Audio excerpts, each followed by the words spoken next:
but I can't read, I can't write, I can't spell, and most of the time I don't know my left from my right. Now here's the thing about me that's a secret that most people don't know. I'm borderline retarded, and I can't read. These books that you're recommending, Goethe. I would pick that up and I would be like, 10 minutes later, I'd be like, what's my favorite song? The ABCs? I think we're kind of getting off topic. Can you name 10 books? You're going back to me. Can you? I just said, no, don't change. No. 10 books. You're changing the subject, actually. 10 books. You're changing the subject, okay, actually. 3 books. Okay. Well, the Game of Thrones series, It's not a book. Twilight I series. want the name It is of a the book. It is a book. Dress your age. Carrying a school bag on stage. What are you doing with a school bag on stage? You can't even read.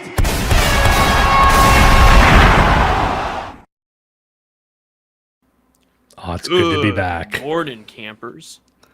It's so good to be back. It's been too long. It really has. It's only been 2 weeks. I want to start by saying congratulations on the Digital Archipelago coming back as well. Oh, well, thank you. Yeah, all it takes is viewers like you and your money, and anything can come back for a limited time, I guess. You're going to keep them on edge the entire time. Every episode should be the last for like episode. I think it was like 6 weeks, I started saying, well, like, this was a great way to end the series. It ended on such a high note. What a great way to end it, to mess with people and keep them on edge. You have never read any bloody books, says Machiavelli Sucks to Go. Boy, oh boy, this is why we have the show. God, he says that like it's a bad thing. You shouldn't read books. That's why we're here. How clear must we be? Don't ruin the bit. We do this show so you don't have to read. We are pro illiteracy. That's why we're here. What's the perfect amount of books? Because if you start reading and never stop, that's a gaffe. But if you just read one book, that's even worse. I've known some guys who just read one book and they build their entire lives around that and can't stop referencing it. So both ends of that spectrum are bad.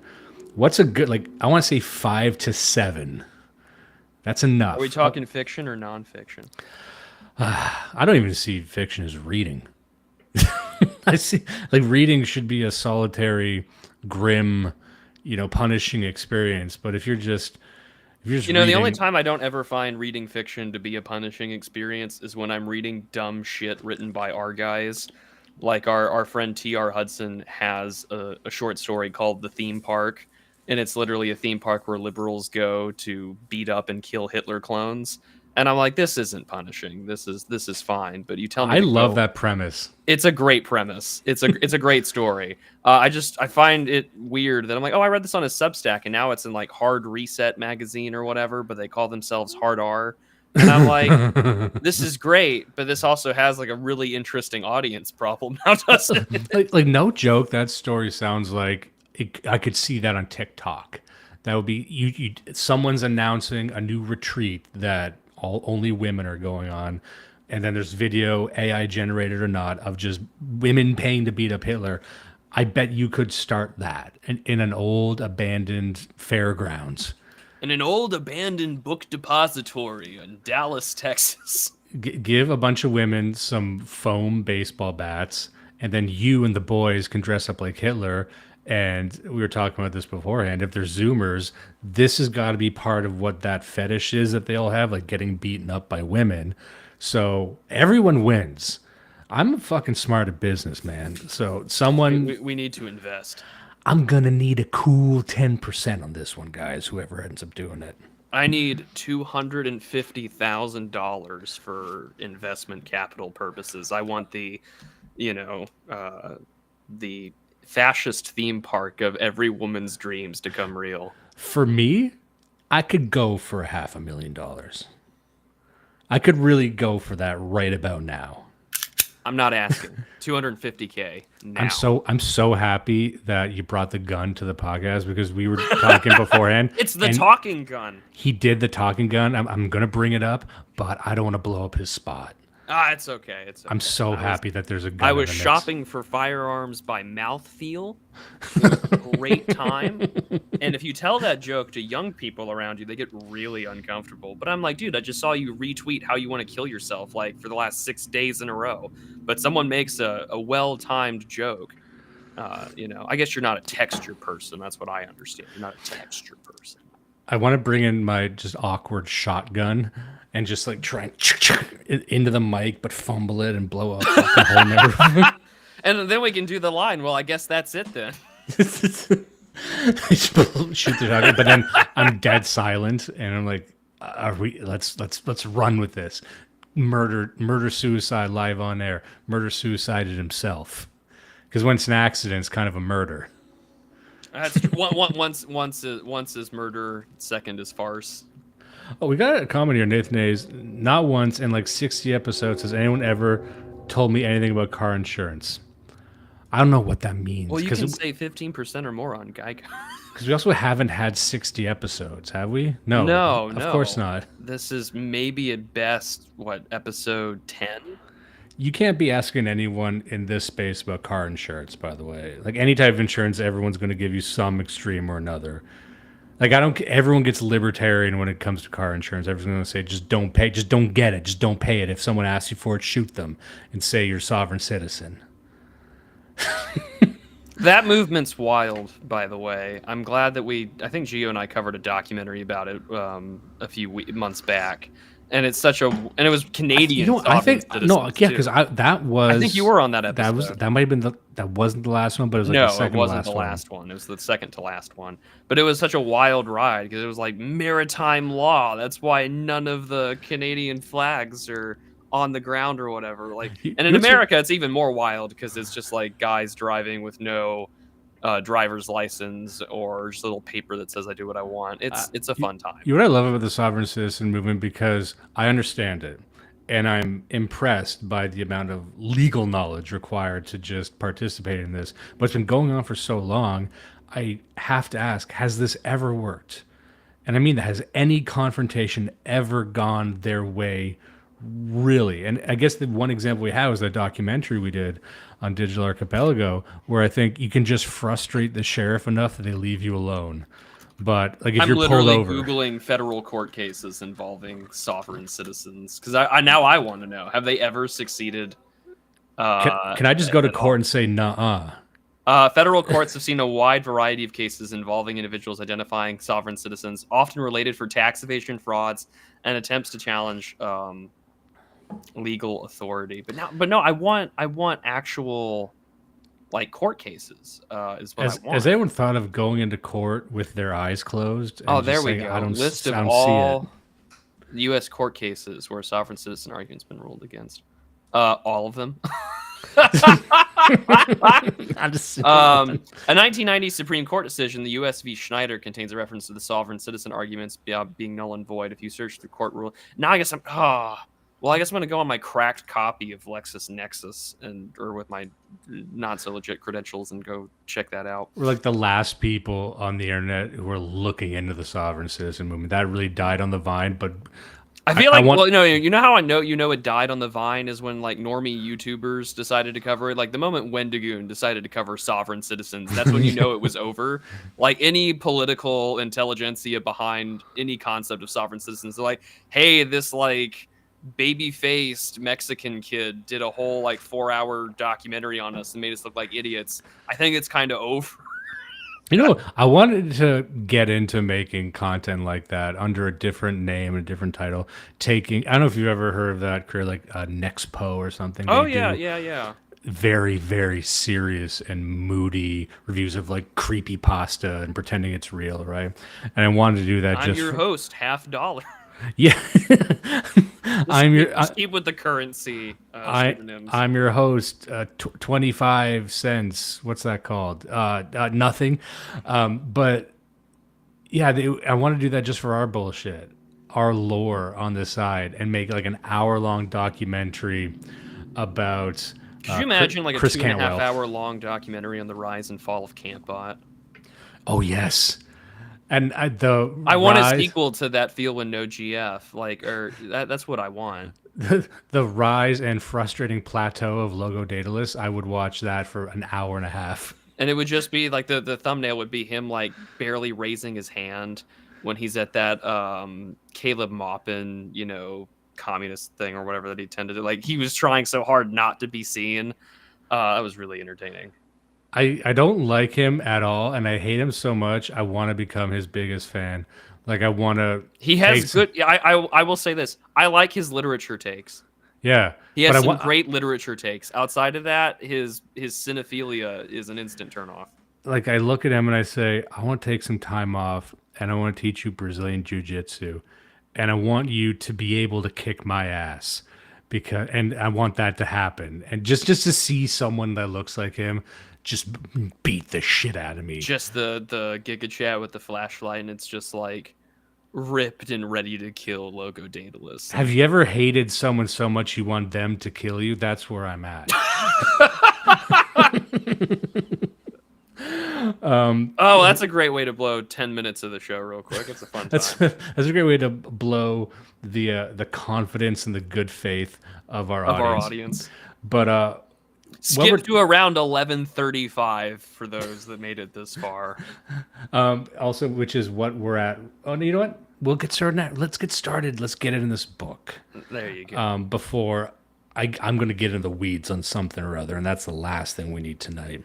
Well, there's a lot of weeds to get into because we are going to, Lord willing, complete the second half of Christianity and Classical Culture, a study of thought and action from Augustus to Augustine by Charles Norris Cochrane, published 1950, right? I believe so, yeah. I'm just getting this. No, 1940, Oxford University Press. Look at that. Fancy that. Here we go. We got it up on screen. And of course, we're working with different editions of this book, different PDFs. So we might be calling to the wrong page number as we're doing this, but I'm going to endeavor to have the correct readings up on screen and also references throughout. So I don't need to say, tell the folks at home who St. Augustine is. Tell the folks that, well, if you're anyone familiar of, say, the City of God on Christian Doctrine or St. Ambrose of Milan, no, I mean, St. Augustine or just Augustine, depending on how you want to attribute to him, is probably one of the most prolific and most influential writers in Western Christendom specifically, and we're going to go through a lot of City of God later. But no, St. Augustine of Hippo, where you might get St. Augustine, Florida from, or St. Augustine grass, but I won't go into that. We'll just go with St. Augustine of Hippo for today. Theologian and a philosopher of Berber origin, born roughly around 354 AD, dies 430, was the bishop of Hippo Regius in Roman North Africa. You can read quite a bit on his work of the City of God, on Christian Doctrine, Confessions, but he also wrote quite a bit even before he was baptized into the faith. You can read things about Against the Philosophers, on how to lead a happy life, and quite a bit of stuff there. But his work is so influential that he is still cited today, even if you aren't a believer in communion with the saints. Numerous Protestants like to cite him as well. Yeah, and I haven't read nearly as much of him as I should because I'm a Catholic, and I'm going to do a joke. He's like your top guy outside of Thomas Aquinas. I'm going to do a very tired joke that I always do, but it's ripe for the plucking. We'll read anything except the Bible. So all the theologians, hey, we love, all of our saints and everything. Yeah, he features very prominently in the section of the book that we are going to be covering. And just to recap where we went, I think the first episode really framed the discussion in what, the thrust of this was what inspired the shift from Hellenism to Christianity. It wasn't necessarily a viral incursion as some people like to portray it as, and we're going to get a bit more into that during this episode, especially with Julian the Apostate. But it was just explaining how that shift occurred, what reasons behind the shift were present, what questions were not being answered by the old ways, the ancient ways, and why there was a thirst that must be slaked by a new higher order way of thinking, even as it was dragging much of that culture up and along with it. And that's, I believe, one important aspect that we're going to get to today. The first episode, our first coverage of this, we only really got halfway through. And even when I covered it on the show, that's about where I got to. There's a lot more interesting stuff that happens at the end, a lot more, I would say... The second half of this book is so good. Yeah, and I would say... The first half leaves you really frustrated because the first half of this book, which is really all it's in 3 sections: reconstruction, renovation, and regeneration. The first section of the book really dives into like the mind of Roman religion, what Cochrane calls classical thought, pre-Christian thought, and the way to look at the world, relying heavily on Hellenized forms of paganism, as well as Platonism, later on Neoplatonism, but also at the same time, sort of this Romanatus, this idea of what it means to be Roman, this sort of Roman civic religion. Not only do you pay tribute to the gods, but also that Rome is this, as Crassus had said quite famously, that Rome is a city that is in the eternal thoughts and the mind of God. And that's there present. And it's so the religious and the metaphysical value of a person's life and being in existence is tied to the prosperity of the empire. So Roma Eterna. However, this kind of has its problems as we enter the crisis of the 3rd century.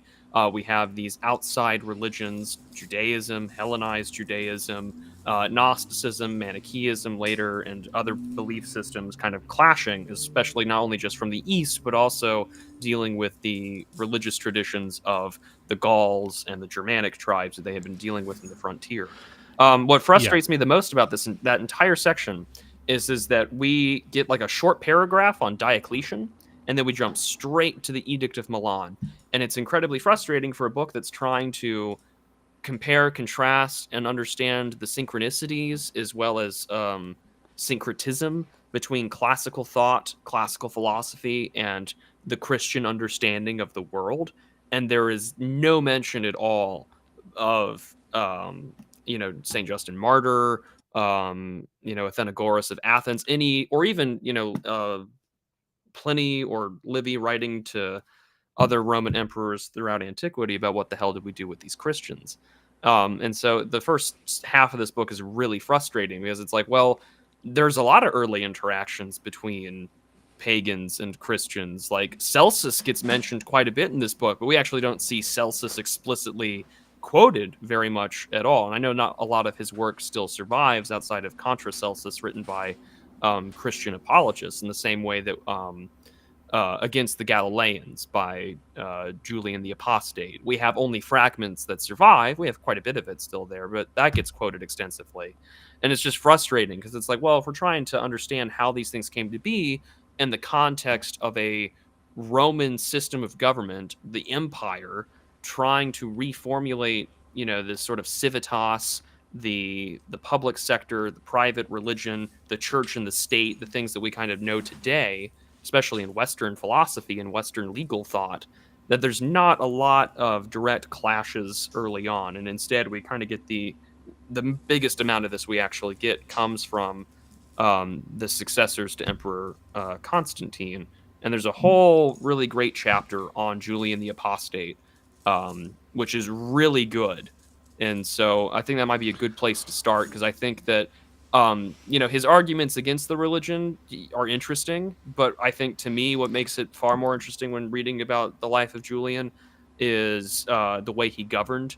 And for a guy who was kind of sent off to die in Gaul fighting against the Germanic tribes, not only does he succeed, he overthrows Constantius and takes on the imperial purple once again. And the way that he starts going against his enemies is stuff that still gets practiced to this day politically. And it's a really good chapter. That's fascinating. And also, before we go on, I need to call attention to this super chat from Hamburgini Mercy. Says, looks like you'll take my filthy lucre here, lads. I'm apparently debanked in Canada until the day of the rake. I'm sad to hear that. It happens quite a bit up here. But I'm happy for the money. Thank you, sir. Yes, thank you so much. Anyone who wants to send... Oh, we got another one, 10 up here. Prude, frog emoji. That's it. I take it. Yeah. Thank you, sir. I love a nice, succinct super chat like that. It's great. So yeah, we can just jump right in with Julian the Apostate. I had a segment here from page 264 where I'm looking at right now. Okay. And I guess I'll just jump into it. It says, and as I was reading this, you had pointed out that Christianity was but one incursion religiously from the East, and I loved. One thing I noticed was that hearing Julian's criticisms of Christianity, it sounded very familiar. And we'll get into that with the segment I want to read right now. But a lot of his criticisms echo what some people in our sectors are saying about it right now. But even cutting a bit deeper into what the Christian conceptualization of the one was, rather than just saying it's Jewish, because that's what you hear people say, like, that's a Jewish thing coming over here. I found his criticisms were deeper than you would expect, but it was still of that same style, which was that, like, this is a foreign thing and we must be rid of it. It says here, the views which Julian entertained of Christianity were largely colored by his impression of Constantine. From this standpoint, the advent of Christianity, so far from heralding a new dawn for mankind, represented merely the latest phase in an endless conflict between civilization and barbarism.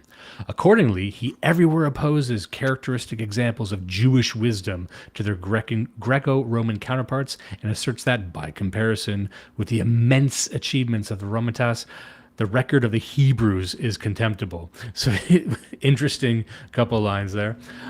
If history proves anything, it's that the Jews are a God-forsaken race and not, as they imagine, the special favorites of the deity. They have shown themselves deficient in general enlightenment, and their story has been one of successive captivities. In this spirit, Julian draws up a more or less comprehensive indictment of the Christian faith. He begins by denying the divinity of the Master as a fable which appeals only to the part of the soul which is childish, silly, and credulous.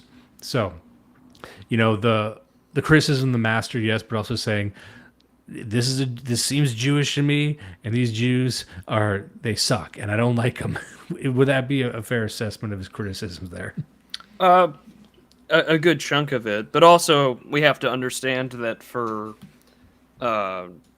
he's also incredibly well versed in Christianity. He is raised as a Christian early on. He is taught extensively by a well-learned bishop who would later be taken away for sort of his Arian beliefs, George of Cappadocia, who tried his best, despite George being excommunicated, defrocked, and sent into exile.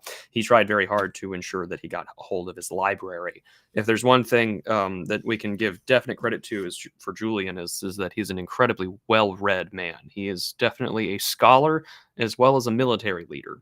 And so he's also definitely jarred by, one, the laws that Constantine puts in place, and by extension, a lot of the things that are followed on by Constantius, who is not an effective emperor or really any sort of administrator whatsoever. And so these, belief systems in which there's this public Christianity. However, Constantius, so those who are familiar with church history, is definitely trying to push a more Arianized Christianity rather than what we would call little o or just Nicene Christianity for little o orthodoxy. And so he's got to deal with these people that have finally just emerged as a legal state religion that have been pushing for, under Constantine and Constantius, to punish the old ways and to ban things. There's a Lord's Day Act that Constantine implements for Sundays. And then later on, as we get into the history of the church under the Roman Empire, a lot of it becomes more expansive. For Julian, he sees that this is nothing more but foreign subversion. And he sees this also as taking away from, as the classic sort of claim that you might hear against Christianity about, like, this is taking away from the natural ways of order of, might makes right. Julian famously writes this sort of satirical, it's not really a play, but it's definitely a satire called The Caesars. And for him, the person who meets this ultimate definition of a man who has been sanctified in Julian's worldview is Marcus Aurelius. and not, say, Constantine, Constantius, or others. And some of them get close, others not so much. And he mocks the sacrament of baptism and mocks Christ as this seducer, saying, like, listen, if you come unto me, if you were to be baptized, then the evils that you have done have been washed away, although I know that you're going to still do it. And he portrays Constantine as someone who falls for this. But what makes it more interesting, and Cochrane doesn't get into things. I mean, he mentions Julian's inevitable campaign in Mesopotamia against the Persians and his death. It's very minor. He doesn't mention anything about what goes on in his attempts to rebuild the temple in Jerusalem. That's a whole other wild story that has multiple sources, both by Christian as well as non-Christian historians, of all the weird shit that happens as Julian tries to rebuild it. And at the same time, while he mocks the Jews, he uses the Jews as a leverage against the Christians, and kind of offering this Marcionite style of criticism, saying, like, well, obviously the traditions of the Galileans are not anything at all like the traditions of the Jews. And if anything, this should just be a local Galilean cult and not this religion, because it seems so backwards compared to the greatness of the Greco-Roman tradition and the history of Roman gods that have been so part of us. And as he takes control, this is where I find his ability to govern to be particularly interesting, in part because for Julian, it's, well, how do I take advantage of the public system? How do I ensure that, Christianity, which had just recently enjoyed being sort of this public imperial office, doesn't get the same benefits as they once did. So it's slowly taking away Christian clerics, bishops, these legal protections that these people have, by kind of slowly squeezing on them things regarding inheritance of property, the strength of the ecclesiastical courts when it comes to charges against bishops and priests and other clergymen of all orders. But the thing that he also does is that if you want to be part of the public education system or to hold office, anyone who wants to be holding office in Julian's empire is to be well read on the classics of his time that are all pagan in nature. And he basically says, in this sort of nice way of framing the religion, well, considering that, this is blasphemy to you people, then, Christians shouldn't be reading these books. And in fact, we'll be banning Christians from doing that. You can go study the Evangel, the Gospels in your own respective seminaries or whatever, but you're not really going to be holding any sort of clerical or bureaucratic office in that way. So you're using the education system to filter certain people out so they can't hold these positions of power or be involved in clerical positions in running the empire. That way, you're effectively ghettoizing Christianity from the public sector, which is something we still see to this day when it comes to education and training for in our respective governments. And I was about to say, there's strong echoes of this in the modern day. Well, I mean, that's the thing about good politics, is that it doesn't matter where it comes from. It's gonna be there itself. What if the real Rome has been around us the entire time? What if we're in Rome and it just sucks? That would be terrifying. That would be terrifying. There's a segment here that speaks to everything you had just said, that I found very interesting, especially the jostling to further Christianity away from the civic religion. It says here on page, hold on, let me pull it up here to make sure I got this right. Sure. 284. It's also important to note while he's looking for this that Cochrane characterizes this, ironically, as sort of a cultural fight over for secularism. I'm just to quote this section here before you get to it. He says, innovation, Julian declares, I abominate above all things, especially as concerns the gods, and I hold that we ought to maintain intact the laws that which we have inherited from the past, since it is evident that they are God-given. In this spirit, he undertook to disestablish and, if possible, destroy the Constantinian Church. But in his dealings alike with individual Christians in the Church as an ecclesiastical body, it is not too much to say that by repudiating as barbarous the harsh, indiscriminate methods of his cousin, he introduced a new phase of the secular conflict between Christianity and classicism. In this phase, the main assault was directed not so much against individual believers as against the ecclesiastical corporation, regarded as the chief instrument of intellectual and moral corruption, the chief obstacle to the reassertion of social justice and social peace under the old order. That's a great segment, and that bleeds right into what this one is on page 284 here. It says, it has been suggested that in the idea of grafting a fruitful church life upon the stock of paganism is to be found Julian's best claim to originality, if not to greatness, and furthermore that the notion was borrowed from Christianity. We may agree that Julian shared with Constantine a sense of the need for a state religion, without for a moment admitting that he had to go to Constantine for the idea. Accordingly, as between Julian and Constantine, the question was, if a state religion, why not Hellenism, the religion of good citizenship rather than bad?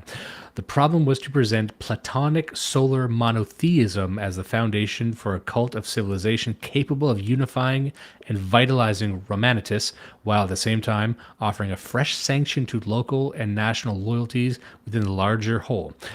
It involved, among other features, a general restoration of the temples and images, the material representations through which Julian saw a popular way to access the Most High God. And I'm trying to remember where I saw this spoken of before. I want to say it was not Wilfred Bion. It was Harold A. Ennis in Empire and Communication, I think. But, and correct me if I'm wrong, maybe you're thinking of exactly what I'm thinking of, but there was descriptions of attempting to create just this general, almost, corporate Memphis version of a sun god. Like, they just made it up. They said, oh, they like you like this god. How about we have we'll make our version of that to make everyone happy. And it just didn't take. And it continues on here. As Pontifex Maximus, he drew upon the ancient Roman legacy for authority to organize and direct the imperial cult, as well as to admonish or rebuke its ministers. His failure, however, cannot be ascribed merely to the fact that the materialists were deaf to his message, for it contained no real appeal to old-fashioned humanists such as Amanius. And among the Christians, there were few serious thinkers whom he could hope to seduce from the faith. And so to me, it sounds like he was, as I said, creating this new interesting state religion that borrowed very ill-fittingly from what was around it and just didn't take. What's your read on that? Is that correct? Yeah, partially. I mean, like as Cochrane notes, what Julian is trying to do, and I've read some biographical stuff on Julian. He borrows from a French writer, I think the last name's Duquesne's, on the life of Emperor Julian, but it's written in French. I don't have a copy of that. I did watch some documentary stuff on him just because I was fascinated with him as a military leader more than I was interested in the apostate stuff, just because I have the church's historical tradition and record on that issue. But it sounds like the apostate part is highly editorializing this man. Is he known as just Julian, or is it usually with the apostate appendage? Well, I think it's kind of fallen out of favor just as the academy's become more secularized. I mean, most people would know him as the apostate, but also just as Emperor Julian. And I'm sure he's got other titles as well. But I mean, he is Pontifex Maximus as well. He's holding on to an older title that has been around since the times of Caesar. But he is sort of trying to create I don't want to say a new religion, but also that there is this supreme heavenly father creator figure, not really the heavenly father that you and I would recognize or identify, but that there is the supreme creator, but also that he is accessible through these other deities that the peoples worship. And in fact, in one of his letters, he says, I wish that all can be included under this system. It's only a matter of Jehovah wanting to come on board and join this sort of pantheon, or so to speak, trying to incorporate the peace in doing so. But yeah, I also had the same thing that you were reading incorporated in my notes. So for instance, when talking about classical literature or the liberal arts, as we know, any sort of prohibition of Christianity or Christians to be part of the liberal studies they saw as an imperial policy that would have presently rendered the faith, in fact, that Julian so persistently asserted it to be, the mere continuation of a semi-barbarous cult bounded by the narrow confines of Galilee, in this way destroying the significance of the evangel or the gospel as the culmination of preparatio, which embraced the total spiritual experience of mankind. Accordingly, they joined issue with the apostate in a fiercely contested battle of the books, which ought to be of the Battle of the Books, which was only to be concluded with Julian's death. It was perhaps fortunate for his enemies that the logic of Julian's position was, within a measurable time, to bring about that consummation of their hopes. As we have noted, it was essential to Julian's repudiation of Constantinianism that he has rejected the philo-barbarian policy of his uncle. On the northern frontier, this meant a cessation of those humiliating subsidies that drained the resources of municipalities, served merely to inflate the pride and rapacity of its recipients. In the east, it meant a revival of the traditional military glories of the Romanatists through the chastisement of the Persian king. But the project, which was thus designed to restore the Republic, would end in ruin.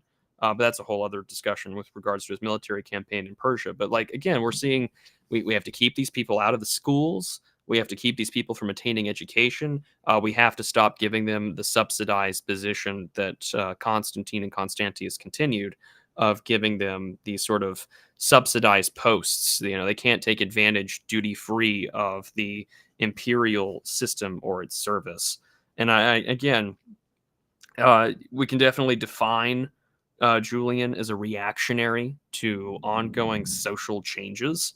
And he's really wanting to sail Greco-Roman paganism under this sort of what's the word? There's a term for it. It's not monotheism, but it's when like you claim that there is one supreme deity, but there's also represented throughout all these other sort of deities and local deities.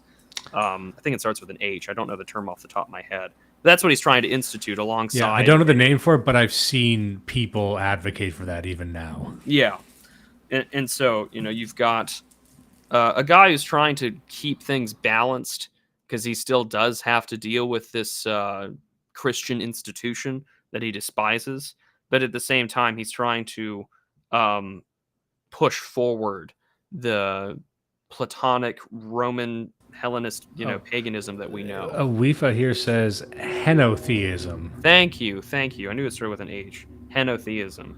Yeah, I mean that's really what he's pushing for, because like there is this acknowledgement of this creator, but also at the same time we have these other gods in which we can entreat to know him. It's very utilitarian. It's very pragmatic. It's saying that we need a system. Let us create a system that appeals to all these phenomena that we are seeing and try and. It seems like something a state would do, and that's why you have the populist side. This could be seen as, if you'd like to frame it this way, as the elite theory response to it versus the populist revolt that you were seeing within the Christian movement. And I wanted to ask you, because you go much deeper on the life of Julian than I do, just to summarize what's not included in the book. Would you say that he's an interesting figure? He's cast as a villain partially in this book, or in a not too charitable light. But what's your assessment of Julian's reign, and was he known for some good things too? As a brilliant, well, until his campaign towards Persia. But I mean, dealing with the Germanic tribes when he was sent over there, not only does he establish himself as a very competent military commander, but also as an excellent politician.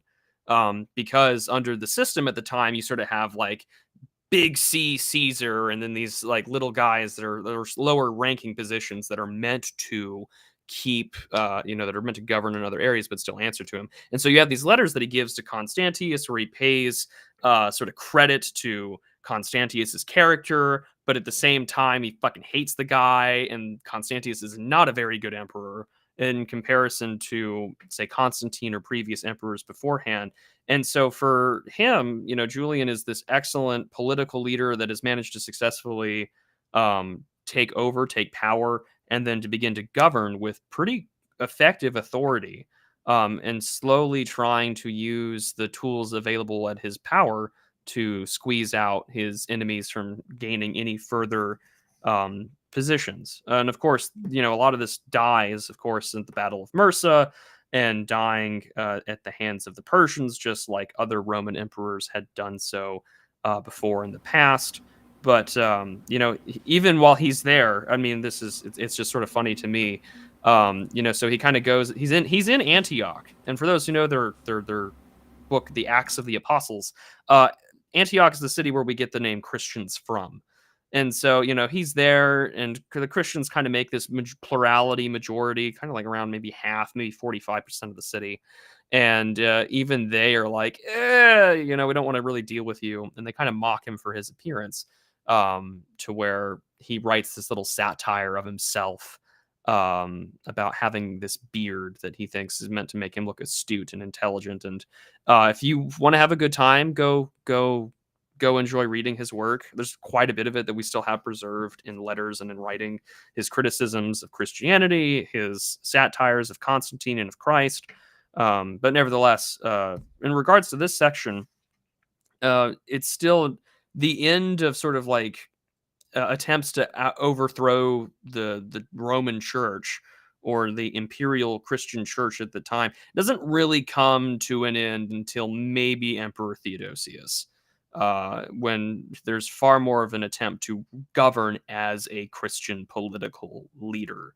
But for me, apostasy and reaction is a particularly great chapter in this book, just because you have so much political stuff at play here, where being able to take advantage of previous existing laws like toleration in order to eventually get people back on the track that he wants to be, and eventually try and promote things and take political power away from my enemies and try and bring back the sacrifices, the temples, the images, the incense, all of these things. Because for him, this is the way in which I can effectively govern. I don't need this religion that I find to be subversive, foreign, or the antithesis to my ideal system, and which makes him even more dangerous to Christians because he's well read on the scriptures. You can read what existing translations we have of against the Galileans, and a lot of these criticisms, one, are ripped straight from Celsus, and two, are stuff that you'll still get here argue today, even though I think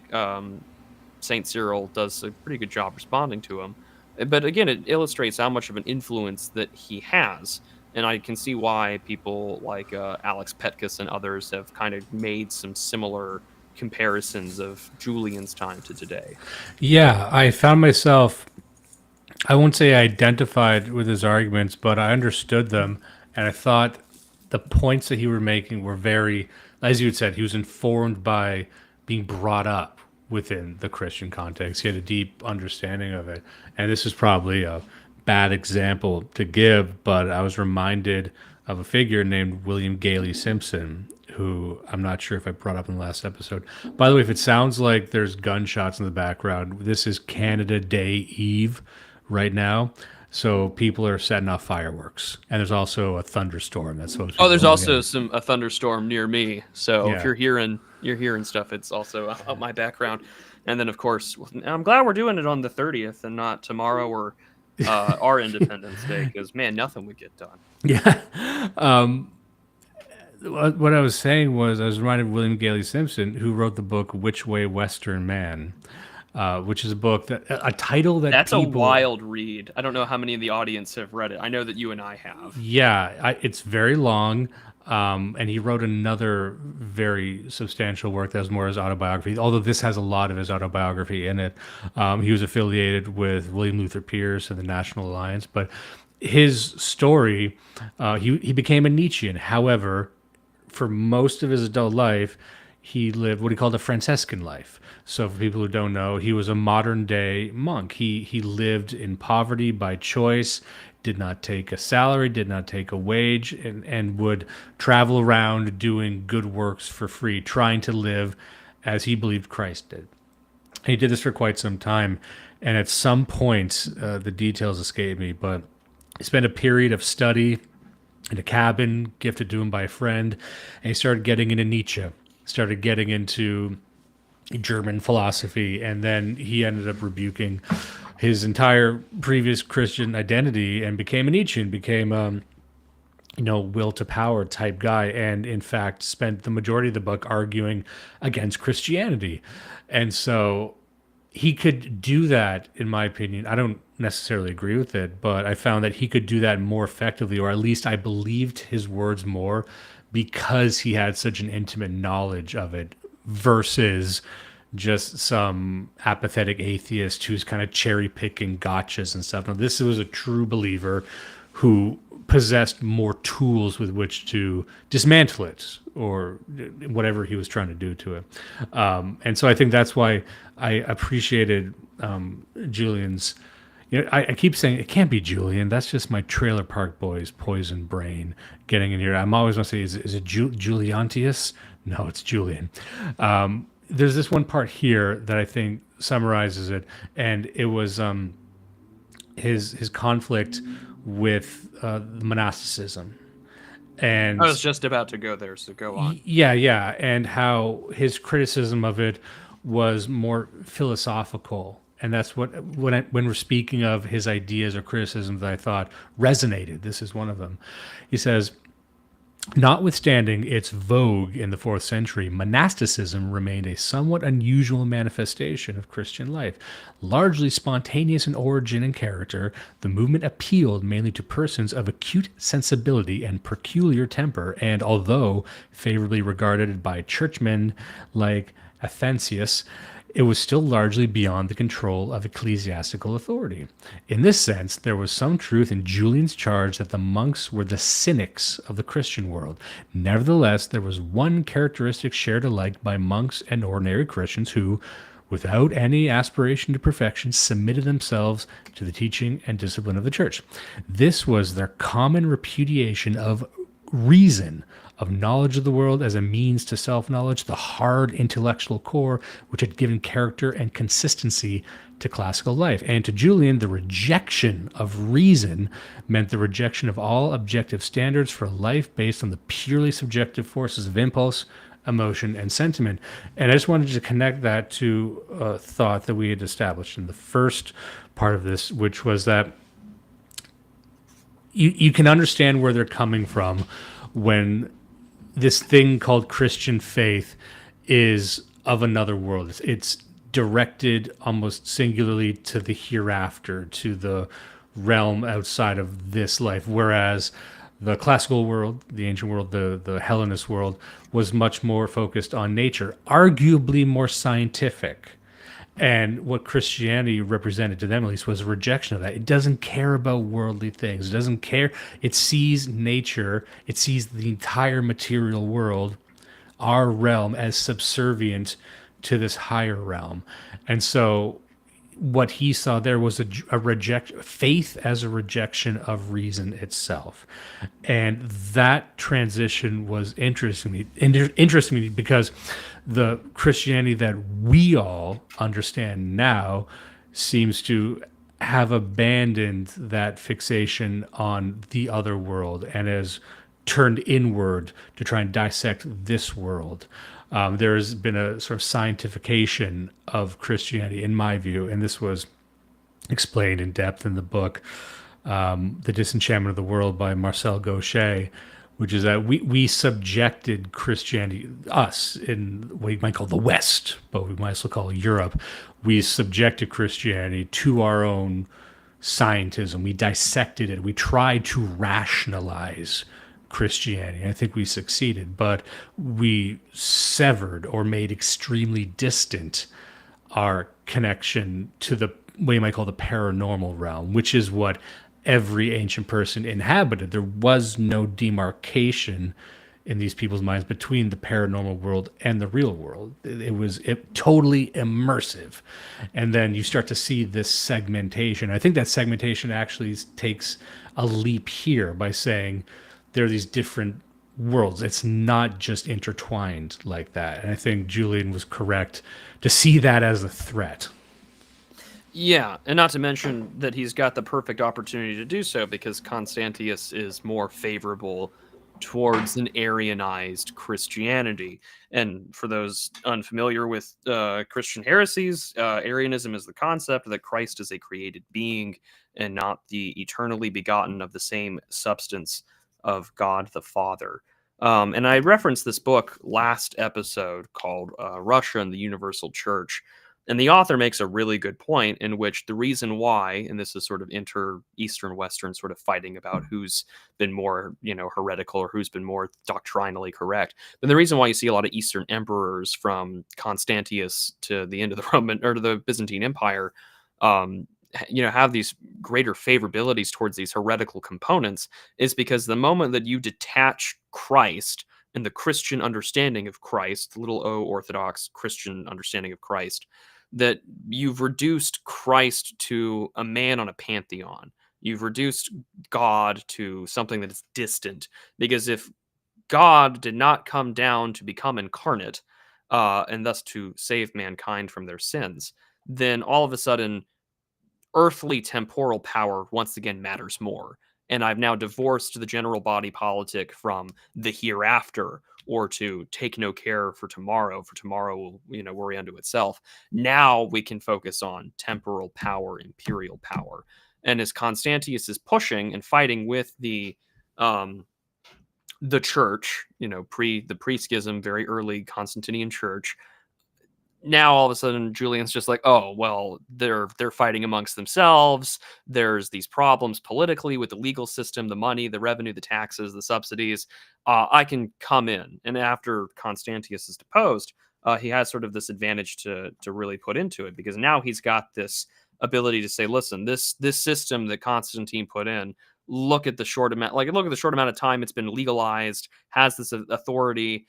Clearly, this is not the way to go. And in fact, as Cochrane notes, the restoration of paganism on a formal level will be the basis of a rehabilitated polis, a body politic, in which the sentiment of religion would find its natural expression as a function of an organized political life. The movement was in general form revelation to reason. That is to say, it marked a return to the spirit and method of the classical sciences, which we have elsewhere tried to describe. What it thus presupposed as the condition of wisdom was not the rebirth of the spirit, but rather the sharpened perceptions, making possible a knowledge of nature or of the physical world. Over and above all this, however, it contained elements which were distinctively Platonic. We have seen now within the classical tradition, there were many who were agnostic within the classical traditions. There were many who were agnostic in their physics, or who, in their critical examination of the instrument of knowledge, had come to distrust the validity of its finding. As a consequence, such persons had either fallen into complete skepticism, and they had stopped short with a humanism like that of Cicero. Julian, however, accepted without reserve the claims of Platonism and discovered in there the ideas of a veritable objectivity and universality for which men crave. To him, the problem was merely to apprehend these ideas and clue to a true and final science of nature and of man. Hence his attempt to have this sort of henotheistic, structured religion, kind of to replace the infrastructure of the Christian church. Now, that's all I really had on Julian. I think we could segue right into Augustine, if you were prepared for that. Was there anything else on Julian that you wanted to discuss? Not particularly. I think that this chapter is really good. I would really recommend it. There's also, of course, that emphasis on this, like, Helios, the sun god. We're also borrowing things from Mithraism and other forms of paganism at the time. But yeah, there's this great book I read, and I forgive me if I mentioned it last episode, but it was called Heirs to Forgotten Kingdoms. It's sort of a paperback history book written by, I believe, an archaeologist these guys are all libs, right? But that's fine. He was studying these, we call them cults, I guess, but you call them these ancient religions, these pre-Christian religions, like Mithras and Zoroastrianism. And he was going all throughout the Middle East, specifically Iraq and Iran, seeing like what's happening to them. What's happening to them in the world of Islamism, right? Because Islamism is seeking out these pre-Christian forms, these pre-Islamic forms, and trying to either absorb or destroy them. But my God, I didn't know too much about Zoroastrianism or Mithraism, but I believe, and this does sound like something I mentioned before, so I apologize, but I think it was within Mithras, their god is like a giant flaming peacock demon. Like when they actually describe, because they describe, you're describing Zoroastrianism. Zoroastrianism, that's what it was. But yeah, it's like literally a giant flaming, screaming peacock demon. And I'm like, you could understand why, if presented with that, then you hear about this more higher order god, why that would be seductive. Because at a certain point, if you're contrasting these against each other, the giant screaming flaming peacock demon seems kind of silly. It seems like it can't get the job done. It can't answer all your questions. It doesn't know the answers, right? But he's just going around to these places, these tribes, and just interviewing them and listening to what's happening to them. And there's, I mean, Christ, some of these are maybe 1,000 people strong. They're like these little pockets scattered throughout, and eventually they're going to be gone. And it's not even necessarily by the sword. It's just because they're dwindling. The only people who give a shit are old men, and then the kids run off. You could say it's modernity, I guess, but it's wild that they clung on for that long. Anyway, that just reminded me of them borrowing from these, because these would have been present at the time. These would have been in the mix in the culture, and trying to say, like, yeah, let's have some peacock in there too. Let's have some. Who's their guy? A giant baby with huge hands. Let's get some of that in there. Get it in there. We're getting a new pantheon of all the psychos. And a giant sun man at the center. I hope there's certainly one way to look at it. I hope there's no Mithras followers in the chat. The last thing I need is heat from the Zoroastrians. I don't know how many Persians we have in the audience, but I guess we'll find out on. I know a few.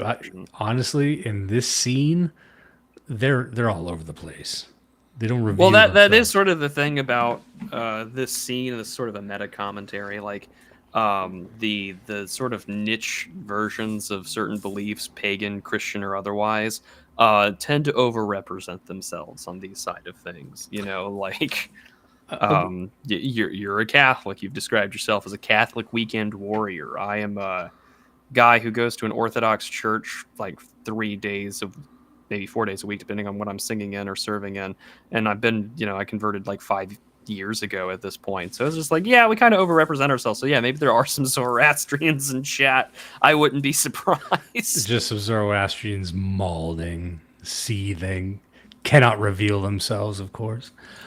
We got an interesting comment here from Rotten Meat. It says, you guys need to focus on the Christian rejection of reason. I don't think most people can grok it.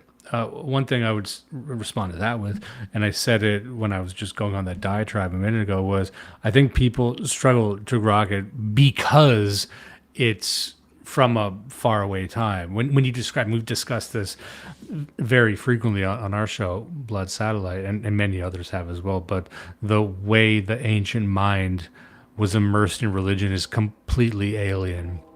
It's an extraterrestrial experience to most people because, one thing we've always said is that the criticism of the traditionalists and the perennialists is accurate when they say that everyone, even the rebels against modernity, are still trapped within the liberal Enlightenment context, which means you can never remove yourself and transplant yourself into how these people saw the world.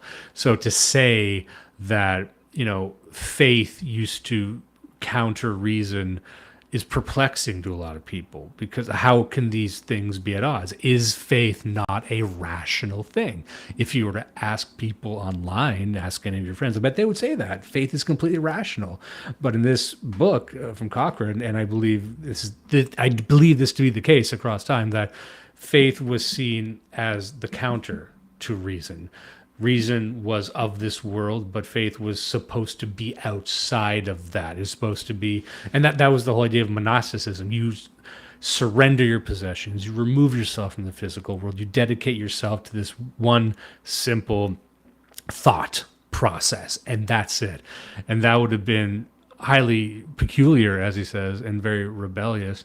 But that's why I bring it up, that the true manifestation of that revolution was in monasticism, even though most people don't do that, but that is like a pure faith. And I think only, and this will sound kind of extreme, I think only the most extreme people would engage in that now, as we saw with William Gailey Simpson, to do a heel turn like that, to be the most Christian possible, and then later in life to become the most anti-Christian possible, is a wild heel turn that most people don't do. I think you need to have a certain character to even do that. Anyway, I'm getting off the weeds on that. The other thing too that on that, I guess on that point is that also consider, I mean, if you ever want to crack open your New Testament for a minute, go read some of the things that like Christ commands his followers to do. And I'm not just talking about the disciples. I'm just talking about the believers in general, the faithful of today. Goes very much against the logical reason or belief that you would see to this day. And for Julian and for critics, it's going to be that kind of deal. This is that, to sell all your things and to follow me. Julian had said, well, if everyone in the empire had done that, like the empire ceases to exist. That's insane. In the same way that St. Athanasius points out, when it comes to monasticism, like this is also a new thing that kind of emerges out of older Jewish traditions in North Africa and in Syria and in Palestine that are Christianized and become their own thing kind of outside the courts. And even for Julian, it's like, well, this defies reason because this doesn't make sense. Why would they do such a thing? Because that makes them bad citizens. The Hebrew version of monasticism, which you just mentioned, a lot of people might be unfamiliar with monasticism, with the monks. They would spend their entire lives contemplating this single idea. The Hebrew variation of that was the rabbis and their monastic class would find a single grievance and spend the rest of their life complaining about it.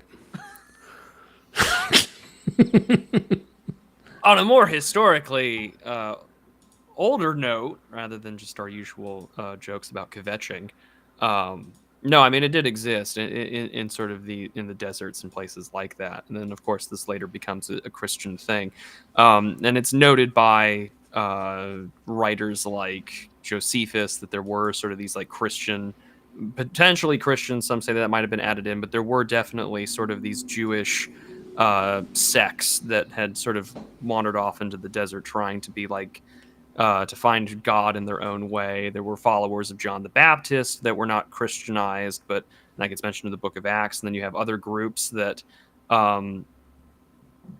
take some of those teachings and make it their own thing and do it out there. And Christianity has its own version that evolves out of that. You can read about that with St. Anthony in the desert and the rest, but it's there. So I mean, with regards to like defying reason, if you go to the classic, like, and we covered this in the last episode, but like if we look at things like about might or what it means to be a citizen or what it means to actually believe in something and to objectively look at the world and take it in with our senses and say that this is how things go and that man has power over these things within his own action, and then you're introduced to the concept in which no, actually there is this supreme being in which the Son, which he has always had from the beginning of time and outside of time, because he's everlasting, had come down, died in the most excruciating, embarrassing way possible, rose again on the third day, and now we're all following him and going by his, beliefs and teachings that go contrary to all things that you kind of understand. And I had mentioned this in the last episode about the letter to Trajan about the Christians.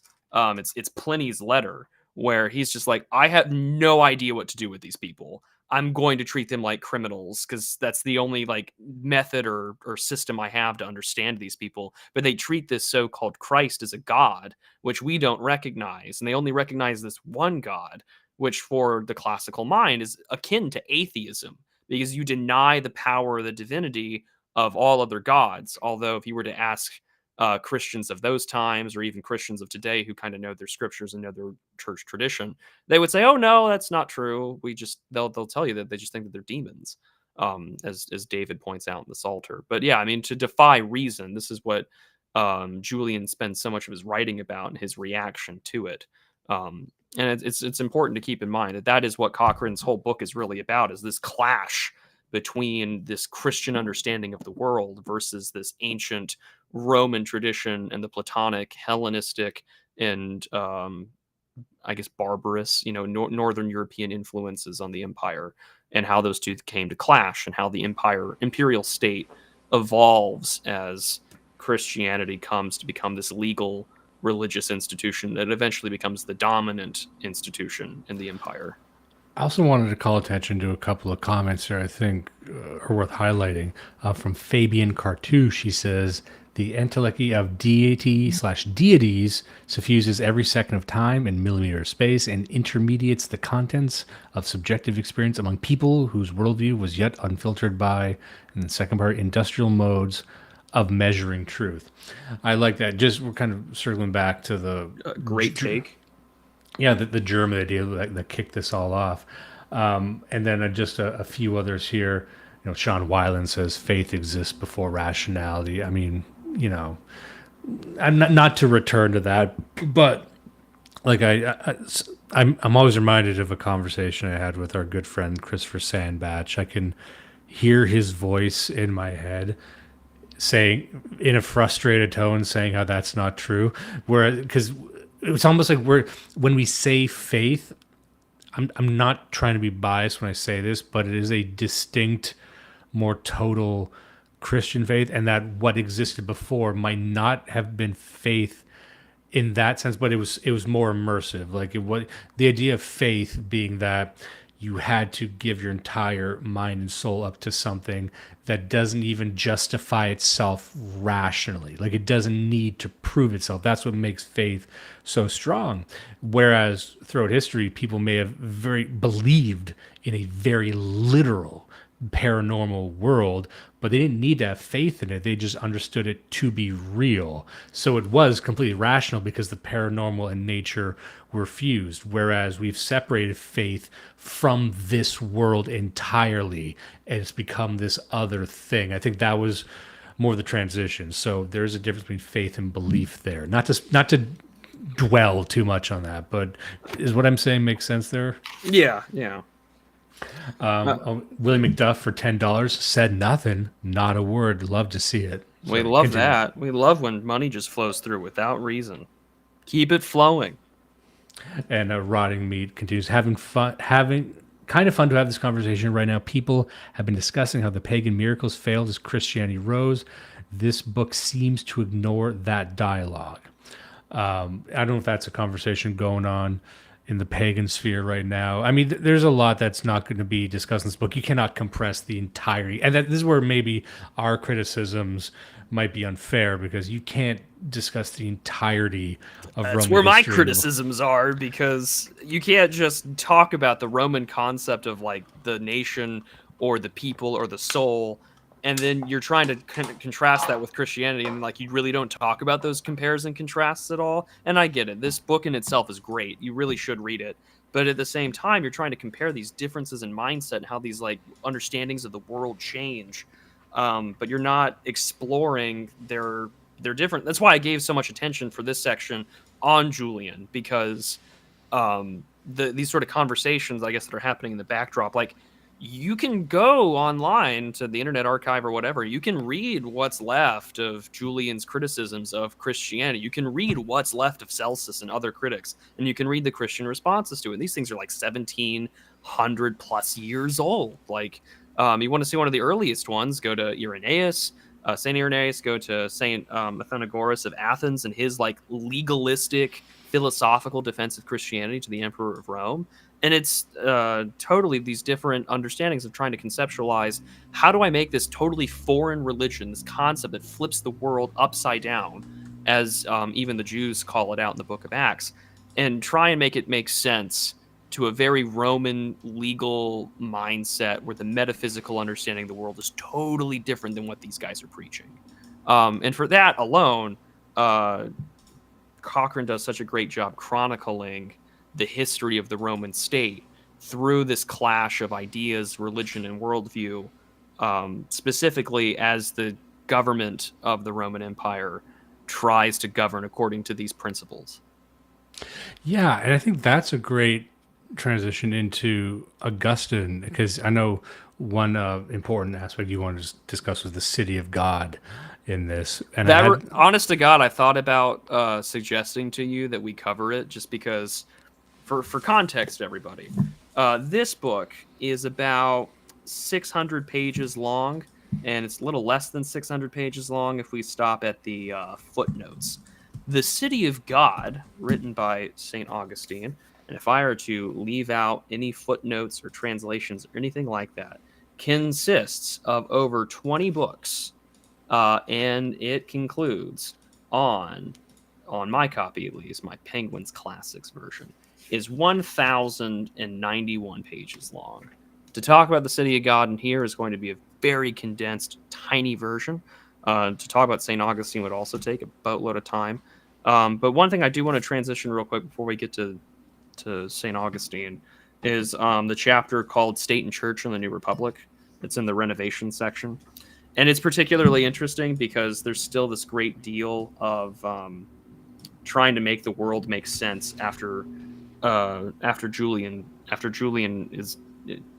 dies and is left now with the Roman state, because you're now kind of dealing with a lot of the sort of the reforms that Julian tries to push kind of fade away, but they're still there. But also the Christian church is not going away anytime soon, and it's still going to be dealing with the same problems that we have with understanding the world as we know it. So, for instance, I'm going to just read it. For me, it's on page 342. I don't know where it is for you, but I'm just going to read it. Quote, in setting himself to preserve the essential constituents of the Roman order, Valentinian gave expression to an attitude common to at least two classes within the community. The first consisted of the traditionalist or philosophic pagans who, though they had manifested little or no enthusiasm for the reactionary program of Julian, nevertheless rejected the alternative proposed by Christianity. The second composed of an increasing number who, while professing adherence to the new faith, still saw it in reality through pagan eyes. Of the former, Ammonius Marcellinus may have taken as a representative. We have already cited as a testimony of Ammianus in favor of the new religious policy of Valentinian. Elsewhere, he comments with appreciation upon the fact that under this regime, the one that succeeds Julian, all persons receive the protection due to their rank and station, except in the solitary case of treason. In doing so, he endorses the claims made by the administration on his own behalf, and in general, he bears witness to the excellence of the government, pronouncing Valentinian weak only in his attitude to powerful army officers and the Valens, both stern and honest. The sentiments were thus expressed to be repeated in the years immediately following, when the clouds of Christian persecution have gathered round their heads. Devoted adherents of ancient culture recalled the measures of Valentinian as the pledge and guarantee of freedom, which by their day had ceased to exist. Ammonius, however, as his works show, lived in the past. His spiritual equipment was derived from the theologians and sophists of classical antiquity, whose names he revered and whose speculations in physics, ethics, and logic made the basis of his personal philosophy of life. In this philosophy, there is no appreciable advance upon views current among educated men in the days of Cicero and Livy. The same effort made to rationalize the notions implicit in popular mythology, the gods are depersonalized and reduced to qualities of things. Things, however, take their revenge inasmuch as by their process they acquire a positive character and exercise a positive influence upon mankind, constituting the conditions or controls in which they are imposed upon human civic activity. For these conditions, the collective name is fortuna, and thus once more emerges the correlation to virtues, and the interaction between virtues and fortune can be found in lex naturalis fatalis ordo, or the destiny of man. And again, for those who are familiar with their the wheel of fortune and how it spins, that this is where you kind of get that viewpoint. But even for Christians who are sort of singing the praises to the world that they know about it, there's an interesting section here, and I'm going to go give it to you here.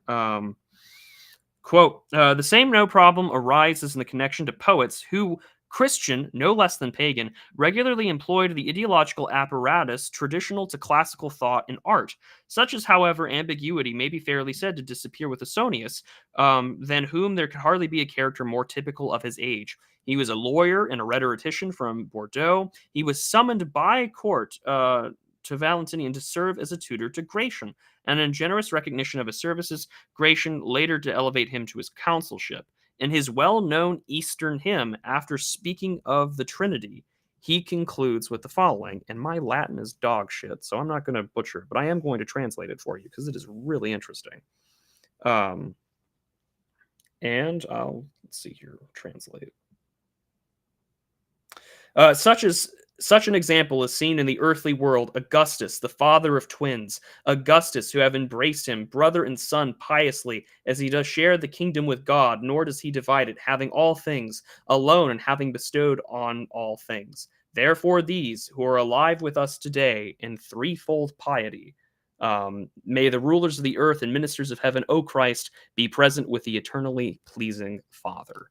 And so this is already on the end of a poem about, the resurrection of Christ, and he concludes talking about the Roman tradition and the Roman family and sort of giving it this comparison to the Trinity. Cochrane finishes off saying, the difficulty involved in elaborating the simile is by no means inconsiderable, in order that it may represent all respects to be precise. Valentinian and the senior Augustus must be represented as father to Valens as well as to Gratian, and thus the first person of that triune majesty which through its several members controls the destinies of one indivisible empire. Apart from this discrepancy, however, the poet, in a flight comparable with anything achieved by his pagan predecessors, has succeeded in translating the central dogma of Christian orthodoxy into a piece of characteristic mythological fancy, while at the same time he transmutes the imperial power into a kind of earthly providence. By doing so, he aptly illustrates, if not the nature of the Trinity, at any rate the triumph of pagan over Christian ways of thought. And in thus bearing witness to a victory of the old way of thought over the new, he associates himself, in effect, with what still survived of the sentiments and aspirations consecrated in the secular system of Rome. And I think that's really interesting, that even still, as he's, offering this hymn on the resurrection day, the feast of feasts, this ultimate Christian war-like victory over death itself, we're still looking at it through the old lens of the classical pagan Roman understanding of power and earthly dominion. And that, I think, is what makes this book so damn interesting. Yeah, and he continues on. I'd be jumping ahead. Yeah, go ahead. But this really is a thread through the book, because he returns to this idea, and I hate using the word synthesis, but I was overcome with fascination with the idea of the struggle between, he calls it secularism here, but secularism and Christianity, and how the domination was more, overtaking the other and absorbing it. And I'm on page 508 here, skipping ahead a whole few sections. But what section is this? This, where the fuck is it? It's in Regeneration, Divine Necessity, and Human History. Okay, go ahead. It says, to subvert the ideology of secularism was not to destroy the actual structure of secular society. It was merely to envisage it in a new light. Yet this was of immense importance, for it was to see the state no longer as the ultimate form of community, but merely an instrument for regulating the relations of what Augustine called the exterior man. This function is fulfilled by the application of methods, the value of which depended on their efficacy as a means of intimidating evil and enabling the good to live more quietly among them. And from this standpoint, the institutions of the secular order, quote, had not been designed in vain, but might claim the justification of a certain reason and utility. The advantage thus realized was, however, purely negative, since the effect of law is to condemn the act without removing the evil disposition. It was, moreover, attained by damming back psychological forces, the explosiveness of which is proportionate to the pressure which the state finds necessary to exert. To see history in this light is to see the point of departure between the two societies, both alike enjoying temporal goods and suffering temporal evils, both a faith that is different, a hope that is different, a love that is different. To this task, the Christian militiaman is impelled by the conviction that, as Christian truth alone is genuinely salutary, its immediate acceptance is of the highest possible moment to the welfare of the race. For him, therefore, history is prophecy, i.e., its true significance lies not in the past nor the present, but in the future, the life of the world to come. I just thought that was a really interesting way of summarizing it. Like the duty to the people became higher. And I think when people, maybe even Julian saw this, like these people are removing themselves from the world. The monastic class and even all Christians are just trying to remove themselves from the affairs of the real world. And then, what's the purpose of that? But what you saw, especially for the martial class of Christians, was an affirmation of the people, of the race, but justifying it on a deeper level and even a higher level. And so it wasn't severing themselves from secular society. And he's got that great line here. It's merely to envisage it in a new light. So it didn't lose much of that civic nature, but it was more forcing people to engage with it differently. How does that sound correct, or is that a complete misinterpretation? No. It's correct, and in fact, it's backed up on the section with Emperor Theodosius and the religion of the state. Because when he's talking now about trying to govern as a Christian prince, Cochrane writes this. By contrast with earlier forms of polity, the Orthodox Empire was characterized by two developments of fundamental importance. The first was the explicit acceptance of Nicene Christianity as the embodying substance of the Catholic faith. And for listeners out there, when we pre-1054, if you were to say Catholic or Orthodox, it's essentially interchangeable. Second, the deliberate adoption of that faith as a principle of social integration. In accepting Catholicism, the state finally abandoned pretensions which originally put forward by pagan authorities on behalf of the Augustine Empire, but nevertheless been maintained in an ambiguous sense by Christian sovereigns from Constantine to Valentinian. And this connection is no mere coincidence that doctrinal formulations first made by the Council of Nicaea should have been reaffirmed almost contemporaneously at the Council of Constantinople, the Church thus vindicating itself to prerogatives which, since the time of Virgil, had been claimed by the Eternal City. But while primacy thus had passed from the secular to the spiritual power, at the same time the recognition in Catholicism of a principle of universal validity and application suggested the possibility of its adoption as the basis of a new social order in which the state could find its justification for existence in defending the peace of the Church. And this idea may be seen in spirit and purpose of the Theodosianism and found expression through in the thoroughgoing effort to realize that within the framework of the Roman system, the forms of a Catholic state, with this consummation, the ambiguities which had characterized the intervals from Constantine to Theodosius, and which were perhaps inevitable in an age of transition, finally disappeared, and there ensued a period of energetic imperial house cleaning, in which the last energies of government were invoked to enforce the theory and practice of orthodoxy. And so it's taken quite a few years, but now you're kind of seeing a formal liquidation of those old ways in terms of the religious practices finally come under play under Theodosius. But the Roman understanding of like an eternal Rome, an eternal city, the city of God, although St. Augustine is not particularly fond of Rome at all, there's still what's present is that old Roman conception of this metaphysical justification for the existence and the universality of Rome itself, now transitioning from maybe temporal, God-man-esque emperors into a church in which you can still, as an individual, doesn't matter your station or power or status, can commune with God himself. Yeah, I think that's a great way to lead into this next part, because we're getting closer and closer to discussing Augustine or Augustine. I always said Augustine, but then I started hearing priests say Augustine, so I don't want to go to fucking hell.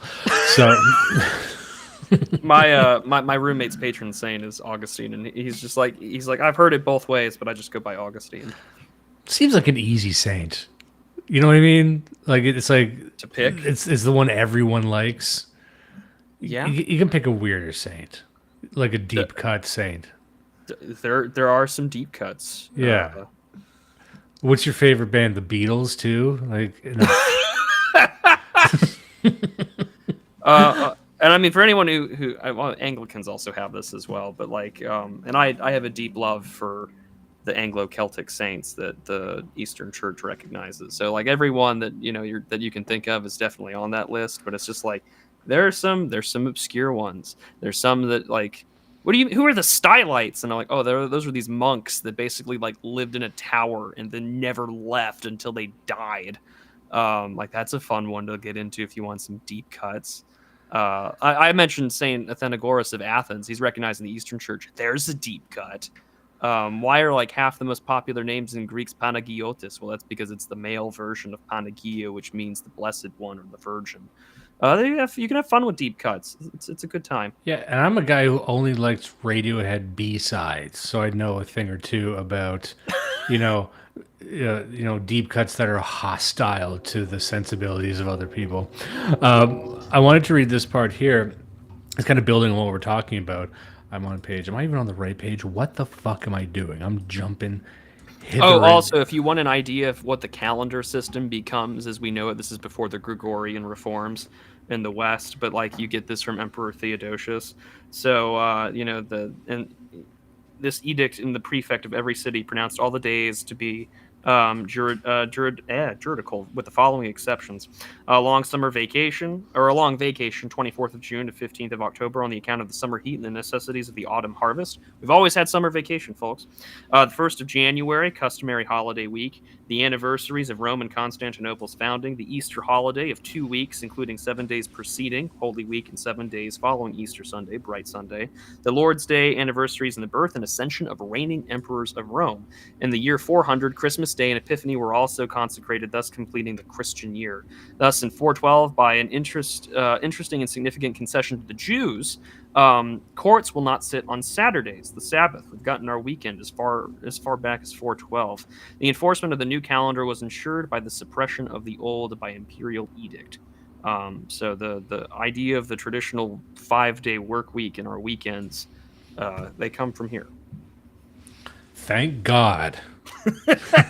And that's the okay. So I mentioned this briefly when we kind of talked about Eusebius last time, but like this was a very popular conception around Constantine and Constantius, was that like, and it's not a popular one. In fact, quite a few other bishops and saints of that time were like very much against this, but for Eusebius and quite a few others around the imperial capitals, both in Rome and in what would become Constantinople, were like, the Roman Empire is this like divinely ordained institution by God himself, that we have now achieved imperial peace so that the gospel of Christ may be evangelized throughout the empire, and thus the world as the empire expands.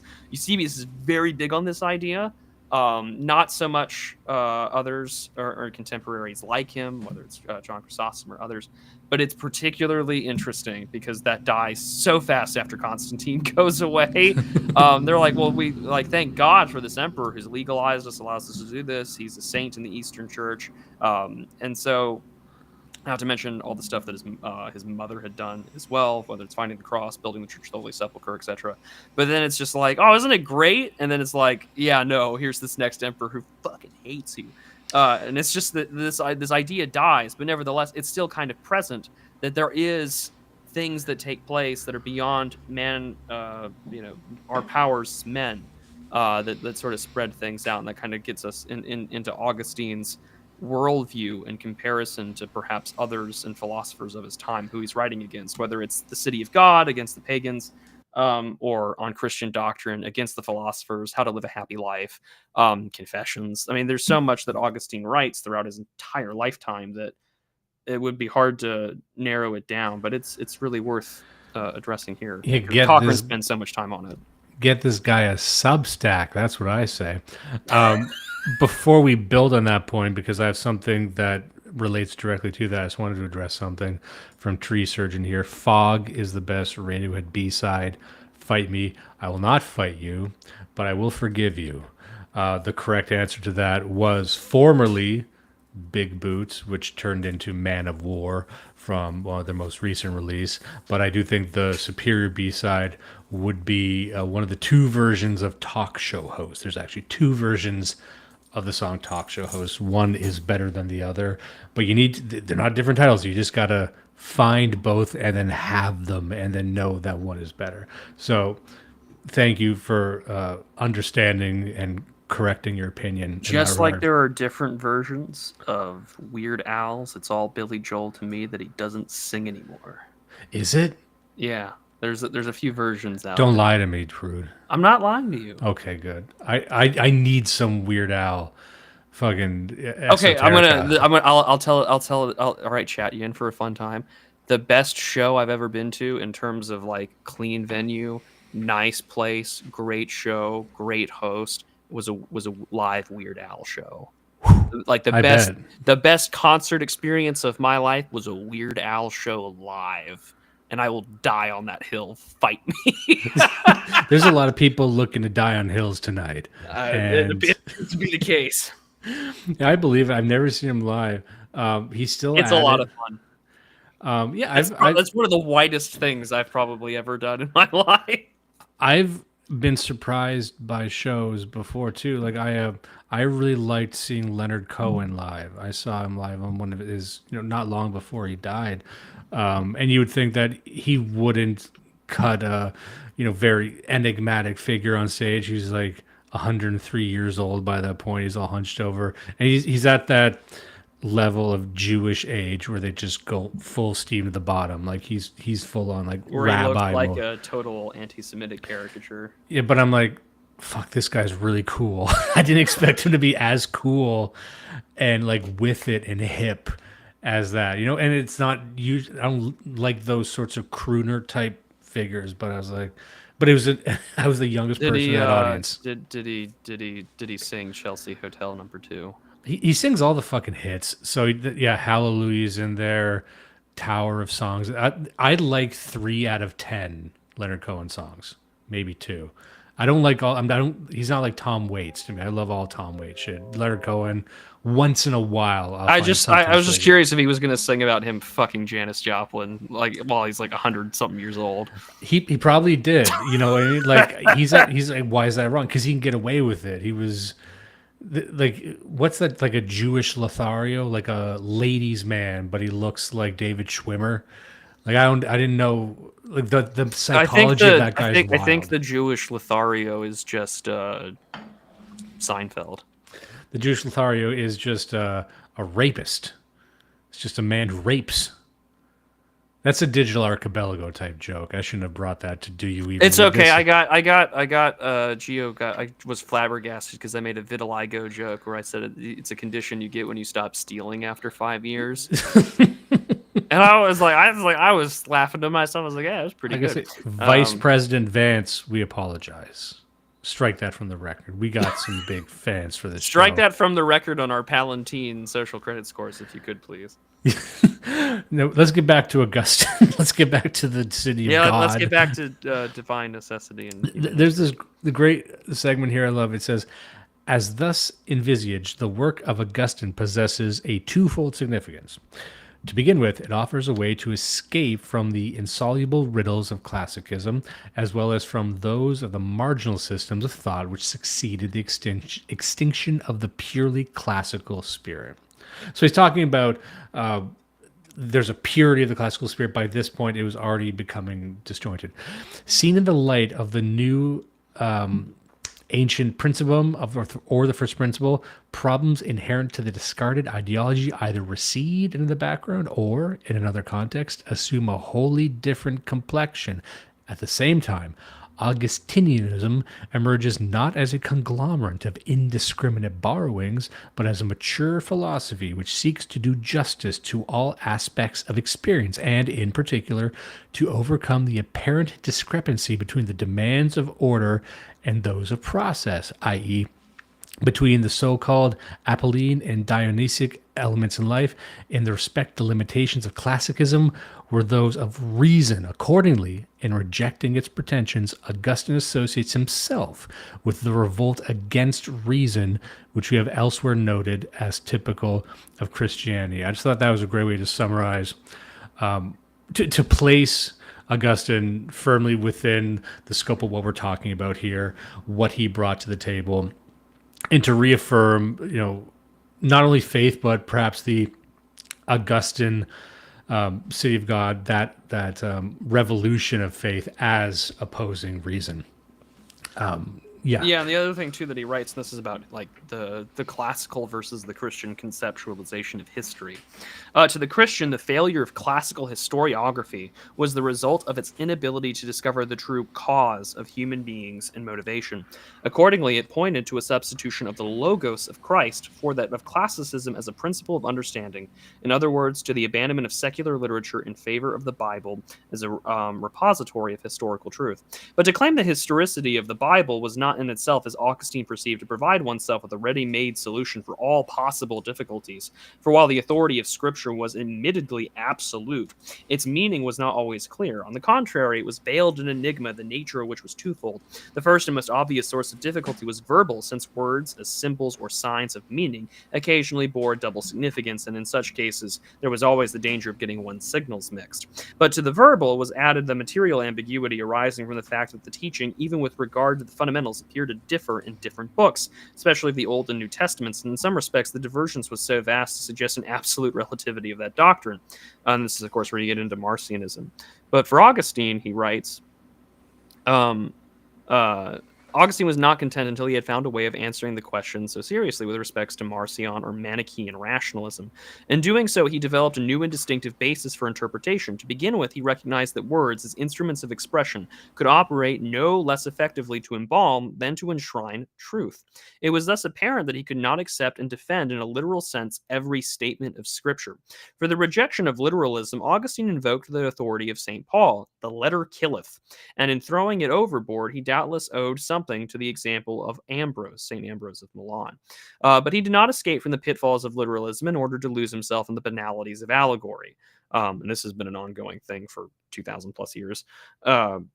For also, just it still exists today with the Jews. Go look at the Talmud. It's like thousands of pages of rabbis arguing over interpretation. For he perceived that, however obscure and difficult to comprehend, the purpose of words was nonetheless to convey meaning, and in order to arrive at this meaning, it was necessary to understand the true significance of the text. This presupposed a knowledge of Greek and Hebrew, the language of the text, which had been originally composed in. Then, for the solution of merely verbal questions, it was possible to derive help from different branches of secular scholarship, thus, quote, spoiling the Egyptians, end quote, of the fruit of their inquiries in mathematics, the natural sciences, including astronomy, the mechanical arts, history and institutions, rhetoric, and dialectic. Of these, rhetoric and dialectic might be used to resolve ambiguities of interpretation arising from double significance of words, either by reference to the context of those terms in one way or another of various figures of speech. This was not so much to prostitute science to religion to recognize that while Scripture contained elements of dogma, it was, as literature, subject to the rules of criticism in the current school of liberal arts. And so what are we getting out of here? Well, one, we have to find a way to make Scripture makes sense to the masses, but also to our enemies. But also that he's realizing that you have to understand Greek and Hebrew. You have to understand those words very well. And secondly, that we can take from secular or non-Christian sources as a way to contextualize words, histories, sciences, and understandings of their time. And so, I mean, for Augustine or for Augustine, he's very well read on the ancients as well as, the Scriptures themselves. He has a whole commentary on the Psalter and for every psalm, and in those commentaries you can also see him reference the works of others alongside Scripture itself. That was always interesting to me. People describe it as Christian universalism, but I do think that way of understanding the role of, let's say, spreading the message is at the root of this entire process we're describing, because with Jews, certainly aspects of their power and influence can spread, but it's not like Judaism seeks to recruit or proselytize. It used to. How far long ago would you say that occurred? Oh, probably. I'm putting you on the spot. I apologize. You're gonna put me on the spot. So if we read parts of Antiquities from Josephus, you'll notice that there's quite an extensive use of the word proselyte, and it's also mentioned in some of the wisdom literature of the Old Testament. Judaism did use to evangelize, and it's probably around the time the Romans start shutting shit down. So you have to keep in mind, Christ is not the only, at the time of Christ and after his resurrection and ascension, there are other individuals that claim to be the Jewish Messiah. And they're looking at, of course, also in reaction to Christianity, the Jewish interpretation of the Messiah radically changes from the suffering servant, or a servant who is to take on the sins of the world or the sins of others, but to be more of a political Messiah, one who will overthrow Rome and one who will do all these things, and to be this, like, finally we get this Jewish overlord. And that's still their interpretation of the Messiah today. But it stops after 70 AD, because after 70 AD, Judea is renamed to Syrian Palestine, which is in reference to the Philistines, the ancient Jewish enemy of the Old Testament, and that Jews become so insular, and because they're a diaspora, they stop proselytizing lest they become a political target for persecution. And of course, that comes with a whole bunch of other problems. Like, we don't really get to see a rabbinical school kind of get a blessing or a sign off from the Roman Empire, not for like another 75 years until like the 130s AD. And the leadership at that time, because of numerous Jewish revolts, like being messianic or claiming to be the Messiah and to have a following, dies afterwards. And also, by extension, proselytization of the Jewish faith. Not to say that they didn't enslave people. For instance, they still hate Emperor Theodosius for banning the circumcision and trade of Christian slaves by Jewish slave owners. And you know what? Hearing you describe it, their proselytization sounds more like recruiting an army, because everything. Well, that's how the Romans saw it. Yeah, it's political. It's like our Messiah is just the new king that's going to give us what we want. So by our proselytization, we just want strength in numbers to overthrow an army. Whereas the Christian proselytization would be spreading a message from the message's sake. If that's it's a different sort of recruitment.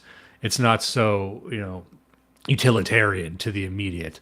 And you could argue that's a characteristic of Judaism, that it is very of this world. It is very cunning. And it certainly changes, because not only do you have to deal with the Romans, but you also have to deal with this movement, Christianity, which claims to have the authority to interpret the scriptures better. And there's a great blog post by Dr. Henry Hopwood Phillips that sort of goes into the tensions and relations between Jews and Christians in the Byzantine Empire, because that's sort of his field of study is Byzantine history. And in it, he sort of just describes like that became the central component that later we see it in the West under these famous disputations, is that the burgeoning Christian movement, the burgeoning Jesus movement, or the church, becomes and claims over these Jewish leaders of various types that we know the scriptures better than you do. And this is why, for well-read Christians, that they'll kind of know, like, the Jewish understanding of the Messiah changes. There's this concern over the Masoretic versus the Septuagint translation. And at that point, the Septuagint is rejected by most Jewish leaders after the destruction of the temple, because that is what, if you read the New Testament, this is what Christ quotes. This is what the evangelists quote when it comes to citing the Old Testament. That's why you'll notice a big difference if you read maybe a Masoretic translation of the Old Testament compared to the Septuagint. But it's there, and that's a big reason why it stops. But in regards to history, to go back to Augustine, you get this really interesting look at what's popular on our side of things, cyclical history, versus how Augustine looks at history itself. I thought that I have a whole section here that I had kept and trying to find it now. But it was about how Augustine had rejected the notion of cyclical history, which I thought was really interesting. Let me see if I can find it here real quick. But if not, you can interrupt. I got a section here. I was just in my notes, I had to erase a part of it that had some Latin, because when I copied it over, it did not copy over the land. It was just some gobbledygook, so I just had to erase that for easy reading. It says here, to Augustine, the real purpose of Scripture is to reveal the means whereby we may attain to a just and happy life. And this is kind of what I was trying to get at before. In this sense, it is indubitably apocalyptic. It thus points unerringly to a future which includes the conversation of the Jews, the reign of Antichrist, the second coming of Christ, the last judgment, separation of the good from the evil, the conflagration and renewal of the world. Throughout his work, there have been numerous indications of the role played by the concept of fortune in pagan thought. The repudiation is both explicit and comprehensive. He goes, omnia recava, blah, blah, blah, blah. Everything he says must be referred to divine providence. It thus includes the notion of chance, whether conceived as mere fortuity or as a pagan providence, the deus ex machina of poets and historians. This is the individual historical event, is ipso facto unique and unpredictable for us as observers. It is impossible to recognize its relationships until after it has occurred, and then only imperfectly.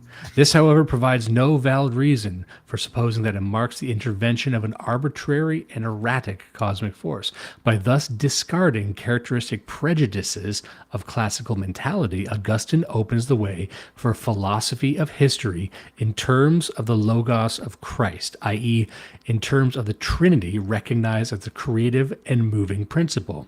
From this standpoint, the problem of the Christian is not so much to read into nature the values of truth, beauty, and goodness as to detect those values in it.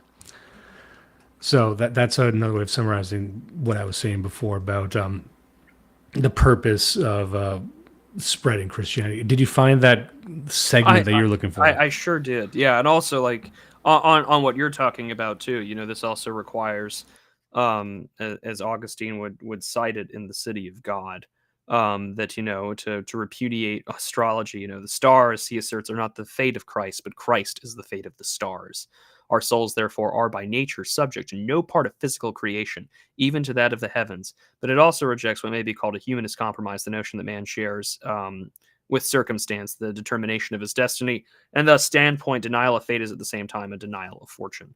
But for him, it's the recentering of the Christian, you know, the Christian understanding of what is at the center of the world rather than near fate. But this was really interesting to me because we spend so much time in these sides of things. You and I have talked extensively in the past about Joseph Tainter. Everyone and their mother has claimed to read Spangler and then probably fucking hasn't. Although if you do read Spangler, the most important chapter he's got is on numbers, not just his cycles of civilization. That's a dry as fuck boring chapter to read, but it's really important. Yeah, you brought that up once before, and it made me realize that maybe I didn't read Spangler with the type of mind and form and eyes actuality. But I mean, no, I bring that chapter up, one, because it pisses off one specific person I know who's read Spangler, but two, it's just a really good section. Yeah, because it's these massive volumes, and I remember reading it, but like most people, I only retained maybe 10% of it, but I got to return to it soon. I got to get these fucking numbers in my head. Sorry. Enough about Spangler. Yeah. Well, no, perfect time to bring up Spangler, though. To Christians, of course, this is on divine necessity in human history. To Christians, of course, nothing could be more abhorrent than the theory of cycles, for it flatly contradicts the scriptural view of the sacred, or of what is to come, the beginning to end, a continuous and progressive disclosure of creative and moving principle. It likewise denies, by implication, the Christian message of the salvation of mankind. In the form which it assumes with classical materialism, it represents motion as dependent on forces beyond control, or as a modern writer would put it, the irrational conduit of history. For the classical idealism, it takes shape as a belief of the endless reiteration of typical situations, a belief which does the grossest injustice to the unique character and significance of the individual historical event. Augustine's repugnance for cycles finds its expression in this impressioned outburst in the City of God. Quote, "Far it be from the true faith," he declares, "that by these words of Solomon we should believe are meant those cycles by which they, the world's philosophers, suppose that the same revolution of times and of temporal things are repeated, so that, as one might say, just in the age of the philosopher Plato sat in the city of Athens in a school called the Academy teaching his pupils, so also through countless ages ages at past intervals, which are great, nevertheless certain. Both the same Plato and the same city and the same school and the same pupils have been repeated, as they are destined to be repeated throughout countless ages of the future. God forbid, I say, that we should swallow such nonsense. Christ died once and for all for our sins. Continuing on. In this bold assertion, he bears witness to the faith of Christians that notwithstanding all appearances, human history does not consist of a series of repetitive patterns, but marks a sure, if unsteady, advance to an ultimate goal. As such, it has a beginning, a middle, and an end. In this conviction, he finds the marching orders, so to speak, of the militia of Christ. And also remember, as Paul writes to Timothy, to be militant as a good officer unto Christ Jesus. For Augustine, therefore, the order of human life is not the order of matter, blindly and aimlessly working out the logic of its own process, nor yet is it a mere reproduction of a pattern or idea which may be apprehended a priori by the human mind. To think of it as either one is to commit a scientific sin of fornicating with one's own fancies, in other words, the disembodying the logos in such a way as to rob the time, or sacred understanding, of all possible significance. For the Christian, time, space, matter, and form are all alike, in the words of St. Ambrose, not gods, but gifts. They thus present themselves not as causes, but opportunity. As such, they must be said to unite and to divide. This they are giving status to individuals in the saculum. By this status involves specific limitations, not the least of which is difficulty in communicating with our fellows. This difficulty is intensified by the confusion of tongues, the diversity of languages, which results from the effort of men to surround themselves with economic and cultural barriers of their own creation, and from it not even the saint can claim to be exempt. What Moses said this and passed on, remarks Augustine, what did he really mean? The difficulty in question is that creatures whose limitations of mind and sense compel them to adopt such expedients of making noises in the air, yet he accepts these limitations as inescapable, sharply denounces all attempts to establish a mystical bridge between one individual and another, or between the generations, as promptings of the devil. From this standpoint, human history presents itself as a tissue of births and deaths, in which generations succeed one another in regular order. In this context of generations, each and every individual has his own times and spaces, so that the notion of man out of his age is a vicious and irrelevant abstraction. And I'll leave it there, but I just think that that's interesting. I know that sounds like, oh, we're going to do the same thing forever and ever, amen, and that's the end of that. And Augustine rejects that, and promptly so. Because it's particularly interesting because we have this renewed emphasis on that. You can definitely see where Marx gets the end of history from. It is definitely cribbed from there. That's why you see certain spicy writers, Spengler included, talking about Christianity being the ancestor of Bolshevism. But that concept that there is an end, I mean, that is present. We don't know when it will be the end. We don't know when Christ comes back. And that, and this is a topic that still gets debated as early as Augustine. I know the late Father Thomas Hopko talked about it, where he had said, every Christian thinks that he's living in the end times and that this is the last age. But obviously we're closer to the end of the world because more time has passed, but we don't really know. Yeah, it's the popularity of millenarianism. Yeah, and again, you get all sorts of interesting ways to interpret the apocalypse or what is to come. But I find this particularly interesting. I'm sorry to interrupt. Just an interesting contrast between ways of looking at cycles or things that have always been, they will be again. Yeah, and I think that's one aspect of Christianity that I think was truly revolutionary. There are many aspects of it, but it's the conflict between linear time and cyclical time. And there's still, of course, people throughout the world that engage in cyclical time. That Indians, Hindu, everyone's aware of the Yuga cycle, the Kali Yuga cycle. I believe they're like 10,000 year. The wheel of samsara. Yeah, it's a more ancient belief. The concept of linear time, by which I mean, and even linear is to the modern mind somewhat reductive, but it means that the death and resurrection of Christ was a singular event or two singular events. It does not repeat. It doesn't happen again every 10,000 years.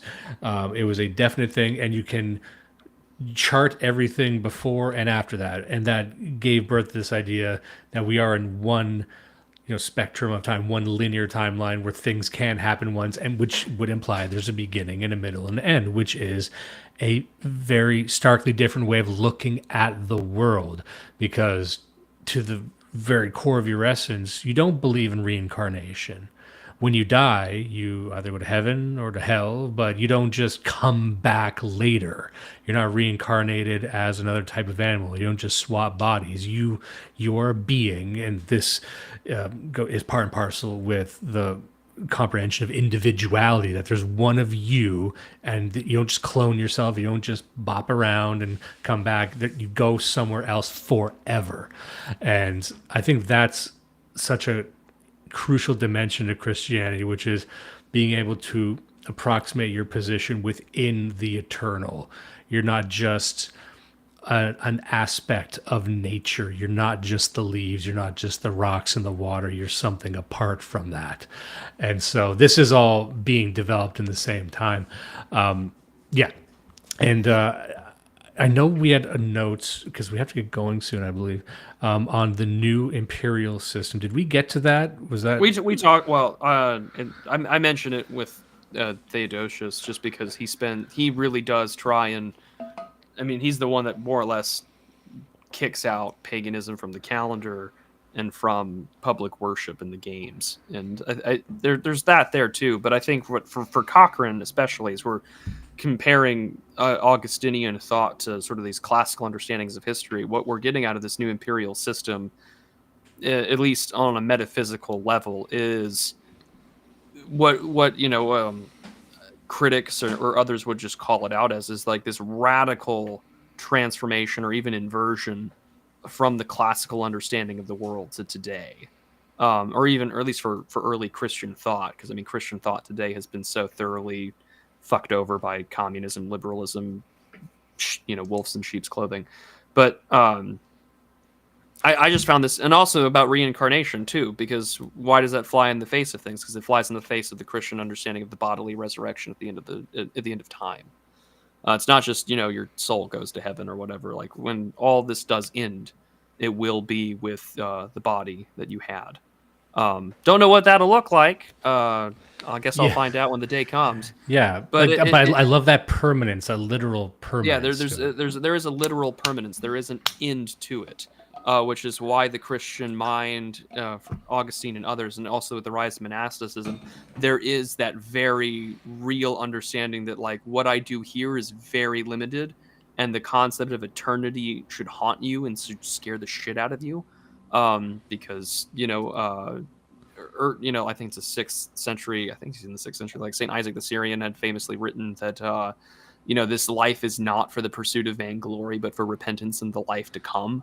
Because, we don't know when we die. And earlier Christian writers, like St. John Cassian, had said, listen, it doesn't matter how many vigils or prayers or how many times you commune. If you're a slave to anger and you don't reconcile with others, nothing's going to do anything to save you. There's this emphasis on what is to come. And, of course, there is the question about what to do in the meantime. And that's why there's this emphatic part where, of course, the master wants to see you working, the parable of the talents. Which of course flies in the face of what we see in the importance in the earlier sections about the classical understanding of the world, which is that my idea of immortality is to be recited in an epic that Homer or someone like Virgil would write about, to have my name listed on this pantheon of great heroes, that one day I may have a game held in my honor for my deeds. I'm not thinking about the where my judgment. The ancient Egyptians do, but even then, we have all these great things, these material possessions that we will take with us into the afterlife, tangibly with us. That's why our slaves and our dogs and our bitches go with us down into the temple or down into the pyre. Whereas that totally gets flipped on its head with the introduction of Christianity. Yeah, you want to hear some goofy shit? Yeah, sure. My wife, also Catholic, bless her, but she went and decided to have a girl brain. And just the other day, she says to me, Dimes, says, what would be nice after we pass away if we had our, ashes put into a tree and that tree could grow. And I looked at her, I said, listen, bitch. I said, what we're doing is we're going in a mausoleum because we're coming back. You're going to burn me? And she's like, maybe I've been very strict on this, where she had said, I don't want to be a bother to people. A lot of older people say, just cremate me. I don't want to be a burden. You're dead. You don't get. yeah, I am dead. But here's the thing: I want to be a burden. She's like, and she knows I want a huge funeral. I want a statesman's funeral, even though I ain't shit. I want a packed cathedral, and we're getting a mausoleum. I don't care if you want to go in. I'm going in. I'll go in myself. And you're going to look like a horse's ass when these chickens come home to roost.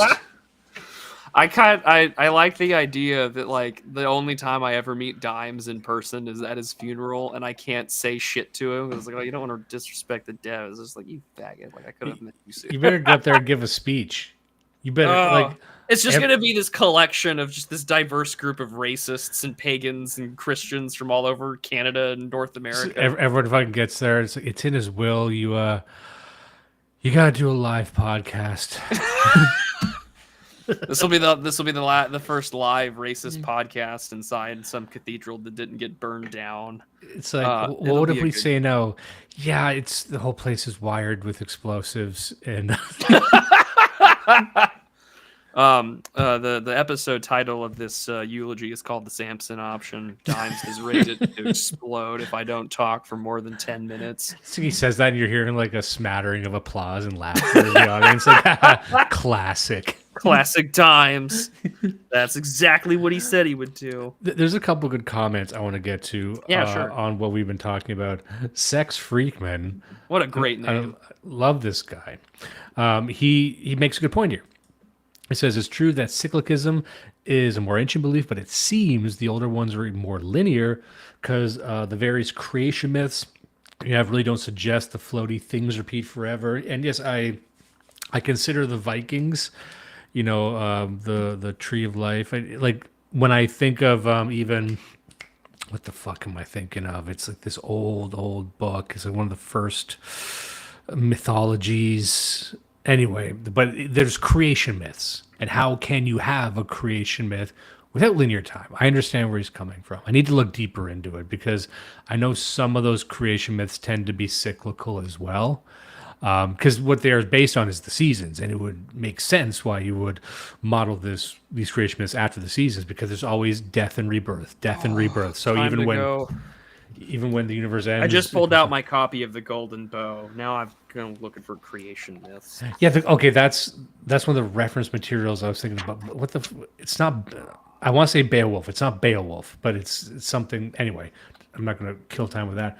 No, but I'm going to go look for it now. I see where he's coming from, and I do get that. There might be. I was also thinking of, like I said, Sex and Culture by J.D. Unwin. Looking at that's such a great book. Yeah, like really savage tribes and their creation. Like many of them lack creation myths. So I think a proper creation myth it's only achievable by a sufficiently advanced people, right? But I'd have to look deeper into the Mongols. I'd love to know a bit more about that. Anyway, we can spend a lot of time on there. Also, Mark Trouble here says Augustine centers the law of the divine and the conscience, and this is also the beginning of the self-same, which stretches in Shakespeare and modern conceptions of human identity and personality. Not sure anything to disagree with there. Just a nice comment, a good post. I'm glad gems here, sir. I also like that we moved past the debate over Judaism, which was occurring in the chat for what seemed like 45 minutes. I just don't read chat when we do this show. It's a good chat, but it's not even what you think. Because I know exactly what we're talking about, and I'm like, this is either going to be turbo cancer or it's going to be really good. It was about the borders of Judea. It was very topographical and it was very good. It ain't your bog standard anti-Semitism. We bring the professionals, the high IQ. Sorry, Ilya McGuffey, the Israelites. Couldn't help myself. Look at this. Look at this post here. This is the type of stuff I can't get into right now. I don't got the gumption for this right now. Did you want to reference the Golden Bough? You got the book out, and I'm literally going to find stuff on creation myths. I gotta read. Like I've read other books that reference that one, but I haven't read that one specifically, and I'd love to. The problem with so much of this generative anthropology and I got deep mythology. this copy that I have, and I don't know which edition it is. It's with a new foreword, but this one was published in 1980. I know this book was originally published in 1890, but so I got this. This is my fun story, and I guess maybe we can conclude here for the night. First of all, Hazael's Epic of Gilgamesh. That's what I was thinking of. There you go. Another sort of the universality of flood myths of ancient history. And you had also mentioned the Epic of Gilgamesh when you guys did that episode on Atlantis shit like 2 years ago. I follow the Blood Satellite podcast. I know what I'm talking about. We started off as fans of each other before we started. Yeah, that's very true. That's very true. Isn't it just nice when you find people that you can be racist with? Also, Prude, the deep story here is that Prude really got me into neorealism and a lot of the more higher order. A long time ago, stuff. I used to do geopol. I don't do that anymore. Yeah, and you got, I remember I came to you and I'm like, what's good reference material? And you just gave me a list, and now I beat politics. I get it all. And if you listen to Prude long enough, you'll just end up being right. That's the greatest gift he can give you with politics. You'll just be right about politics. If you ever wanted to be right, you can do that. Just read a few of these books. And then nothing else. That's very kind of you. No, what I was going to say, though, on this is that this copy I got, I'm not going to say where, because I don't want to be mean or dox or anything, but I met Semi-Agog in person a couple of years ago. And I stayed at his lovely estate for a night in my travels, because it was a 2-day drive back home. And he goes, Prude, I got so much shit for you. And I'm dragged to his garage / workout station / where he live streams from. And now I'm like, oh, this all makes sense. And it's a giant library of stuff. And he's like, you're a Christian? Here's all my books on Christianity. Here's all my books on ancient mythology. And so I drove home from his place with 2 extra sets of books. I have all the illuminated manuscripts of Prudentius, who's mentioned in Christianity and classical culture. I have the Golden Bow. I have so many other books I can't really bring myself to read. I have a copy of the Talmud because of him and some other fun stuff. I have 5 different translations of the Art of War because of him.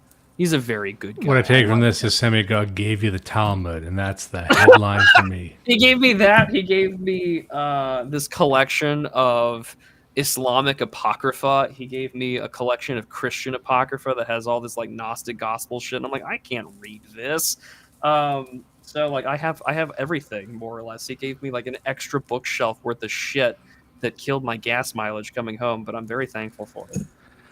Well, hey, Semi-Gog sounds like a really cool guy. He is a cool guy. He's a very good friend.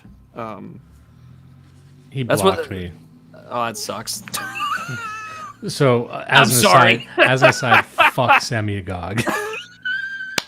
I can't say that to people I've met IRL and have broken bread with, but I understand.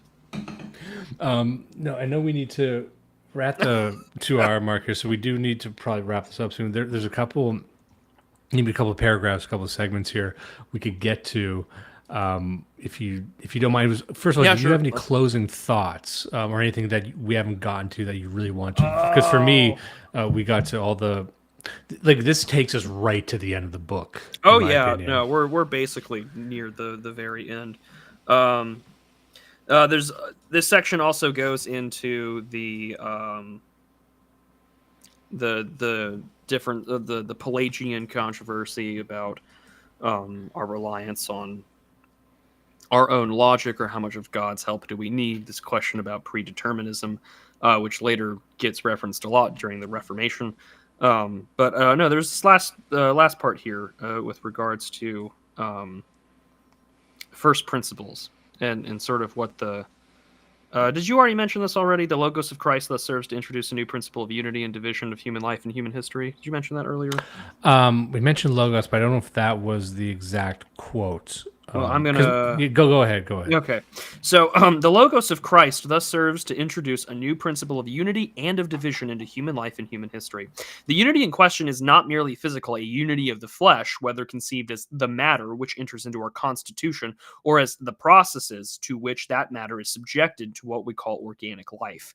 Nor yet, on the other hand, is it merely mental, depending upon a world of timeless and immaterial patterns. It is in fact a unity of nature, the nature of being created in the divine image and predestined to fulfill the divine will. Human values are therefore not Greek, Roman, or Jew, for German or Celt or European or for Asiatic, but for man as a man. In this conclusion, Christianity reinforces and gives fresh meaning to the classical Stoic intimation of human brotherhood. At the same time, it provides a new sanction, for it is in the Logos of Christ. The new principle of unity serves at the same time as a principle of division among men. For if the true basis of unity lies in nature, the nature of the old Adam before the fall, or the new Adam in whom the demands of the flesh are subordinated to those in the spirit, thus it follows that division must be ascribed to some defect or perversion of nature. Unity rests on the assumption that there is one world, one nature, and one destiny for mankind. To deny that assumption is to introduce into human life a fatal cleavage or heresy from which, apart from divine grace, there is no possibility of escape. This, however, is precisely what occurs when he says, quote, "The will turns aside from good, which is incommunicable and in common, in order to pursue a good which is private or external or inferior," end quote. That is to say, it develops a consequence of what is called the effort of self-realization, where the self to be realized is envisaged as in opposition to God and his universe. In human history, the new principle of unity and division finds its expression in two societies that may be described mystically as two cities. Sorry, these societies are at every point in sharp contrast. There is the city of Christ and the other of the devil, the one of good and the other of evil, both composed of angels as well as men.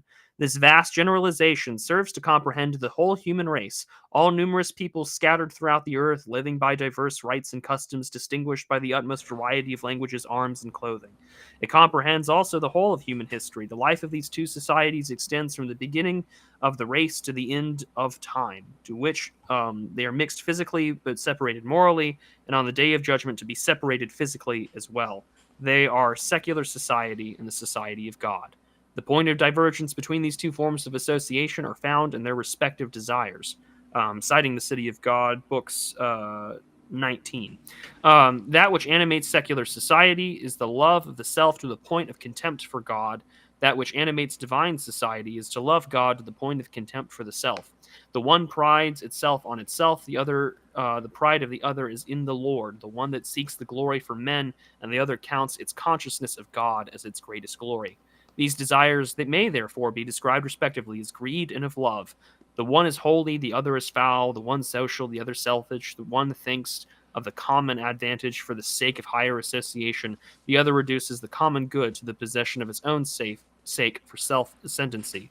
That one is subject to, the other to a rival of God. One is peaceful, the other turbulent. One is pacific, the other is factious. One prefers truth, one praises the foolish. The other is greedy of the praise of any terms. One is friendly, the other is envious. The one desires the same for his neighbor as for himself, and the other subjects his neighbor to himself.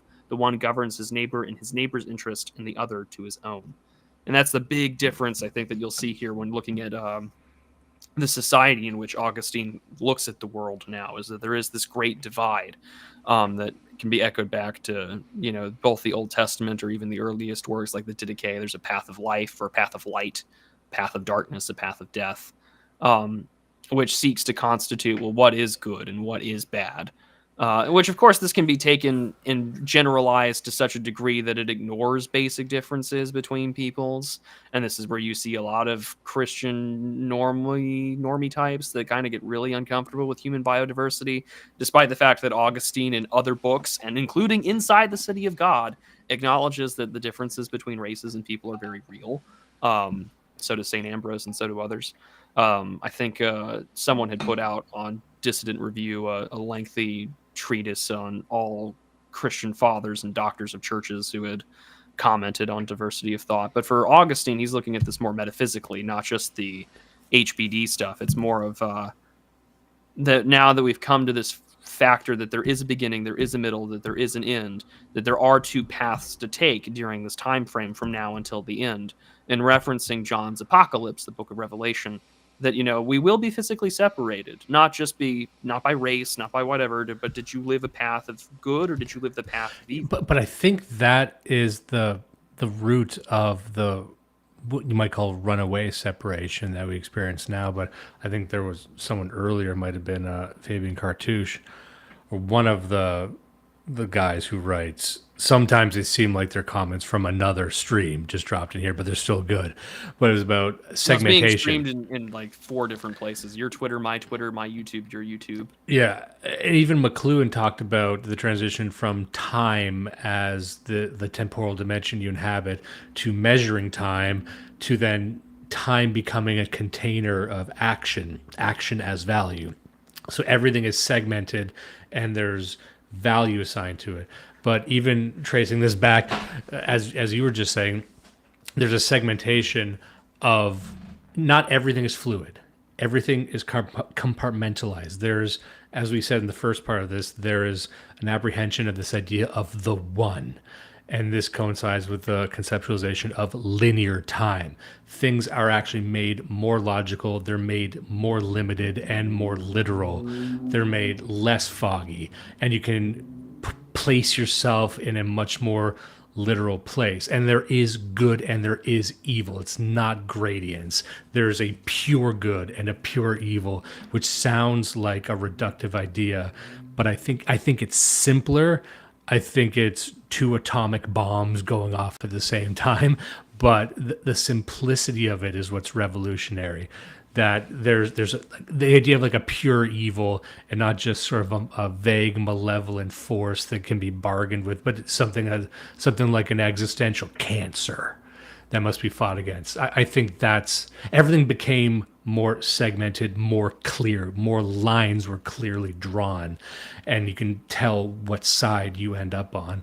And I think that was one of the many aspects that made this more engaging to people. I just wanted to build on that with this segment here.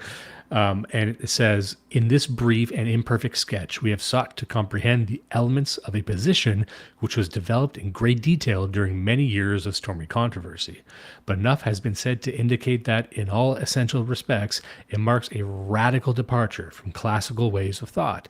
To the classical precept, remember to think of yourself as a mere man, it opposed the promise of deification of humanity. And while classicism rejected the possibility of apotheosis, except for the hero or the Superman, this possibility was now extended to all who believed in Christ. For the one, such apotheosis depended upon the possession of inherent virtue. For the other, it was to be accomplished not through the development of intrinsic qualities of surpassing excellence, but the submission to a law superior to that of nature. And that's circling back to what we spent a lot of time discussing in the first part of this. And just to build on that one little bit more, let me skip ahead to page 418 here. It's on the page here. The error of classicism was in this respect original. It could indeed be traced to the world of naive experience revealed by Homer and the poets. The world to which Homer introduces his reader is a world of movement, in which impressions succeed one another with lightning rapidity. This is a segment I like from the book. This is pretty controversial, what he says. I know quite a few people who disagree with what he's saying with right here, but I wanted to say it anyway. Against this background emerges the figure of man, face to face with a mysterious universe, which his riotous imagination peoples with demonic forces, while at the same time his reason struggles vigorously to reduce those forces to some kind of order. To this endeavor, he is impelled by a conviction that on his power to overcome the obstacles which confront him depends his lot or destiny, and therefore the possibility of achieving the heroic ideal, the conquest by virtue of chance or necessity. So it's saying how important chance or a destiny that is not up to him, how significant that was in the story. Already in the Odyssey, however, the optimism which the Iliad appears to justify becomes somewhat remote, and as the vision of triumph to be achieved through wit and endurance, the main ingredients of virtue fades from the screen. Thus arises a further, more energetic, and at the same time, more conscious and deliberate search for a principle of understanding. So, now a lot of people who are very into both the Iliad and the Odyssey who might disagree with juxtaposing them like that. But I like that idea, and I quoted this in a Vanguard's Journal piece not long ago, showing sort of the transition of the role of the hero or the role of man in the world between the Iliad and the Odyssey. So I'm just looking at, okay, we're talking about melanin in the chat again. Okay, I was worried for a second that people were talking about what we were discussing. We're so back. Chat has reverted the eternal return. There we go.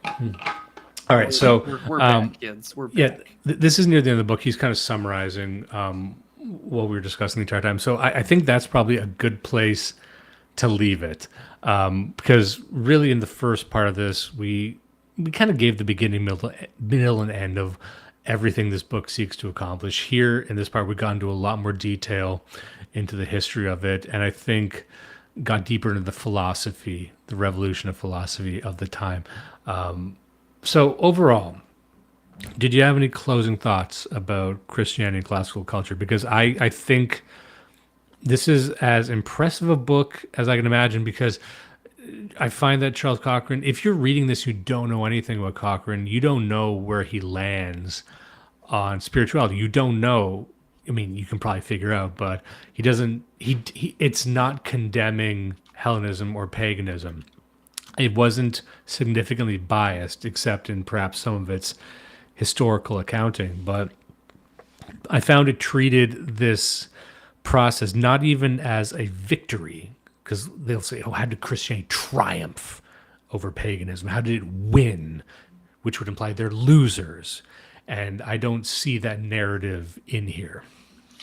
No, I don't. Although he was a historian, and he was actually an influence on George Grant, who I know is a quite famous social critic from Canada. Cochrane's Canadian, so no coincidences or anything. I just think that it's interesting that we cover so many Canadian writers.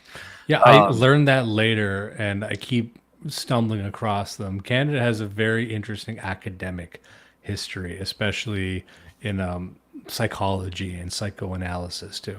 Yeah, and in fact, he was described by Harold Innis, one of our favorite Canadian academics, and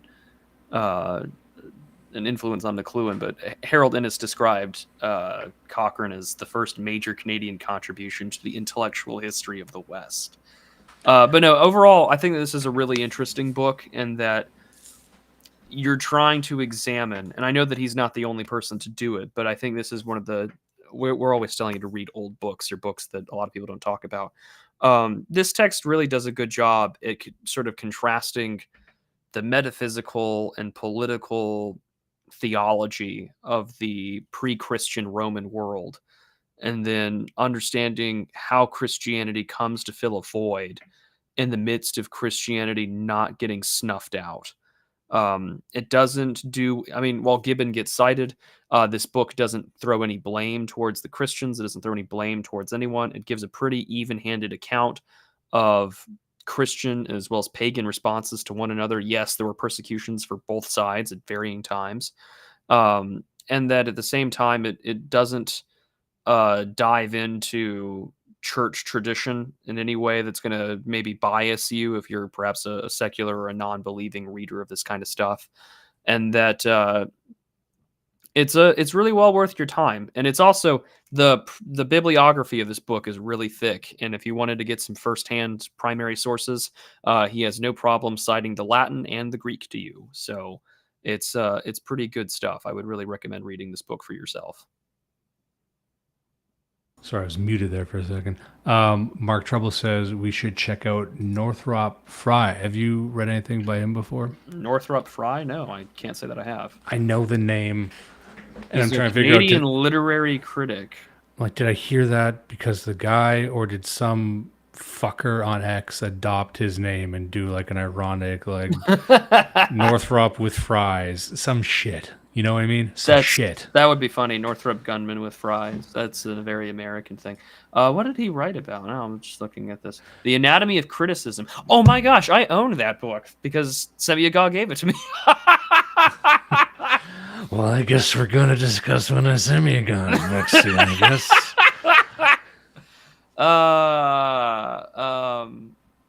No, I haven't read anything by him. I know, but I own that book though, because he told me that all people who read books should read stuff on criticism. The Secular Scripture, the Study of the Structure of Romance, collection of essays. I really feel like we need to take a step away from Canadians for a second. Yeah, we should maybe find some German shit or Russian shit to get into. Well, we've already covered the Russians already on here. Let's find something really obtuse. Let's go find some French guy. We got some weird stuff coming up. We do actually. Nothing like Spinal Catastrophism or Cyclonopedia. If anyone has anything like that, we'll entertain it. We'll entertain. I still want to read his new book. Nick Moynihan's new book. Oh, Moynihan's. Oh, fuck yeah. Okay. Yeah, he's got that one on human extinction. It sounds like he just wrote a normal book, which is disappointing because that just sounds like something that regular people could read and enjoy, which is not what I'm interested in. I want more spines. I want more demon oil. I need spine insufficiently catastrophized. Give me something. What is the Canadian answer to that horse hockey? You know what I mean? We'll find something else. People send me shit all the time. We got one book that I'm building up to, and I don't want it to be a 3-parter, but it might be. But it's The Transformation of the World by Osterhammel. That's like fucking 1,500 pages or something like that.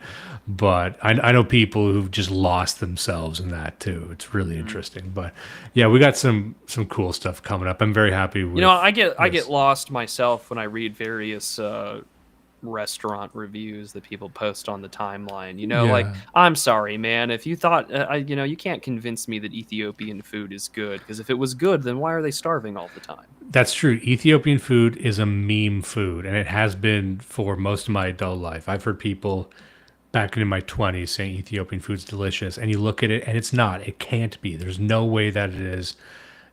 I can tell from looking at it what the flavor profile is, and it's loud. It insists upon itself. But conversely, there's a bit of discourse circulating right now that I'm none too pleased with. Some people just figured out about boil bags. You ever seen this? Yes. I saw the American Sun tweet go viral. Yeah, it's like, it's just Zog, like everything's Zog's. Anything you just found out about Zog's. What did he tweet out? What's wrong, honey? You've hardly touched your Zog boiled slop bag. Boiled bags are fucking 1.2 million views. That's like, sometimes I don't know what I'm doing with my life. I don't know what I'm doing online. Have you ever just been so wrong that you went viral with 3 million fucking views? Yes. Yeah. No, I did that dumbass for a decline for Americans. Imagine a depressed burger, and I had that green text up behind the changes in McDonald's architecture from like 20 years ago to today. Yeah. 3.5 million views. I'm so tired of existing. The only thing, I'm not going to lie, I understand accounts like Surf now and all those other slop posters. I understand it now because the Twitter payout was amazing. But I'm like, this is not healthy. Well, also, like, I understand. Slot pays, kids. This, not so much. Send us your money in a manual typewriter now. Fucking cold head old troons like me are like, it's just slop. Anyone can do slop. Well, why don't I do it? Why doesn't everyone do it? It's not easy. Like, if I can try and post slop right now, it's gonna get 5 views. I don't got it. I don't got the mojo to pull this shit off. Like, if I could make money being retarded, I would. I do it for free. And who couldn't use 15K for just typing something that gets people mad? I've been making people mad for so long, but I've made $0 with it. So good for them. I'm no longer asking. I love that gun. That's such a good idea. I might get me in trouble one of these days. They could just say it's like an airsoft gun. It just Yeah, sounds like they don't know what that is. They won't find out until the fucking 40 ACP goes through my mouth. oh, a Hazel Monster Energy Moonshine. I just wanted to call attention to that. That's just a good sequence of words right there. So I worked with a buddy of mine for like 4 months, pestering him. Because I was like, dude, why don't I just have like nicotine infused ice cream? And he's like, that is the easiest way to like put someone into the hospital for nicotine poisoning. And I've never been more depressed of trying to create like a liquid infused nicotine sort of like drink or ice cream. He's Or like, something. you're the guy who's like, why don't we have like 100% alcohol? Why is it? What do you do? Drinking like 7%? What if it's 100%? That thought's crossed my mind back when I was drinking. Like, did they ever? People are fucking dumb, yo. Why don't we? Just Maybe do the 100%? Aborigines are up to something when they sniff gasoline. They're just like, what if we had 100 proof? Well, here's the thing. Everyone's like, oh, they never had a written language. Maybe being drunk at that level is so good you don't need a language. Like, why do you need to write when you're that wasted? That's what we should be asking ourselves. And we're over here. Oh, here's a new type of rocket. I found a new type of form. We're inventing little tiny robots that can make infinite energy. Or you can be drunk all the time. Which way, Western man? Which way, Western man? The society that's perpetually wasted, or the society that invents dick pills at the gas station? Vulpus Persona, put $10 behind this one. Be the crock in the slop pit you want to see. That's what I was saying. So true. Boil bags are good. I don't need to defend myself on this one. But if there's one criticism behind it, what is a boil bag, by the way? So you take a bunch of seafood. You're talking your crawfish, crab, mussels, whatever it might be. You put it in a plastic bag. It's like a, quick and dirty, what's it fucking called? Sous vide. Great question. It's like a sous vide. So if anyone knows a sous vide, it's basically you put food in sort of a plastic container and then you steam it in the container so it cooks within its own juices. You can do really interesting food this way. You can do eggs this way and they come out a sort of a perfect temperature. I know some people who go crazy with it and only sous vide all their food. You can actually do steak pretty well in this. Anyway, point is that you cook it in its own juices. So you put all the seafood in there with sauces, with garlic butter, with everything, and then it just heats it all together, loses none of the flavor. You dump it out, you have it with rice. And all that sauce then infuses with that great seafood flavor. And I mean, like I go buy that sauce on its own. It's so good. And anyway, it hit the timeline. People are like, what the fuck is this? It's because you ain't living yet. You throw some potatoes and corn in there. You're having a great time. I used to go to these places all the time in Toronto. Yes, it's popular with black people. Yes, if you go to these restaurants, there's going to be loads of black people. You eat it with a bib, by the way. This is a bib type meal. This is baby shit. It's good. It's nice. It's good. You will goo goo gaga over this. Yeah, I'm gonna take you to a boil bag when we meet. I got a list of shit I'm doing with Prude when we meet up. First of all, he's. I can't wait for a live Dyer episode, and then it's just like, here's your boil in a bag dinner. We're eating this. He's gonna put a gun against my head the whole time. We're like, I love living in a meme. I love living in a bit. Oh, it'll be fun. We should do a live show though in person. No, we're going to. I'm working out the details of what that would look like. To the point where I'm trying to think of like a location. I'm like, okay, what's in between? Like, what's a place that makes sense between the both of us, or a metropolitan area where we could like get people to go to? And maybe it's at a fucking another Kansas conference. City, I don't know. It's either like on its own or it's like in and around another conference. Well, I or should something probably like just renew my passport because I'm eventually going to go on my honeymoon. So I should just have an excuse to be like, oh yeah, I'm just going to go to Canada and do whatever.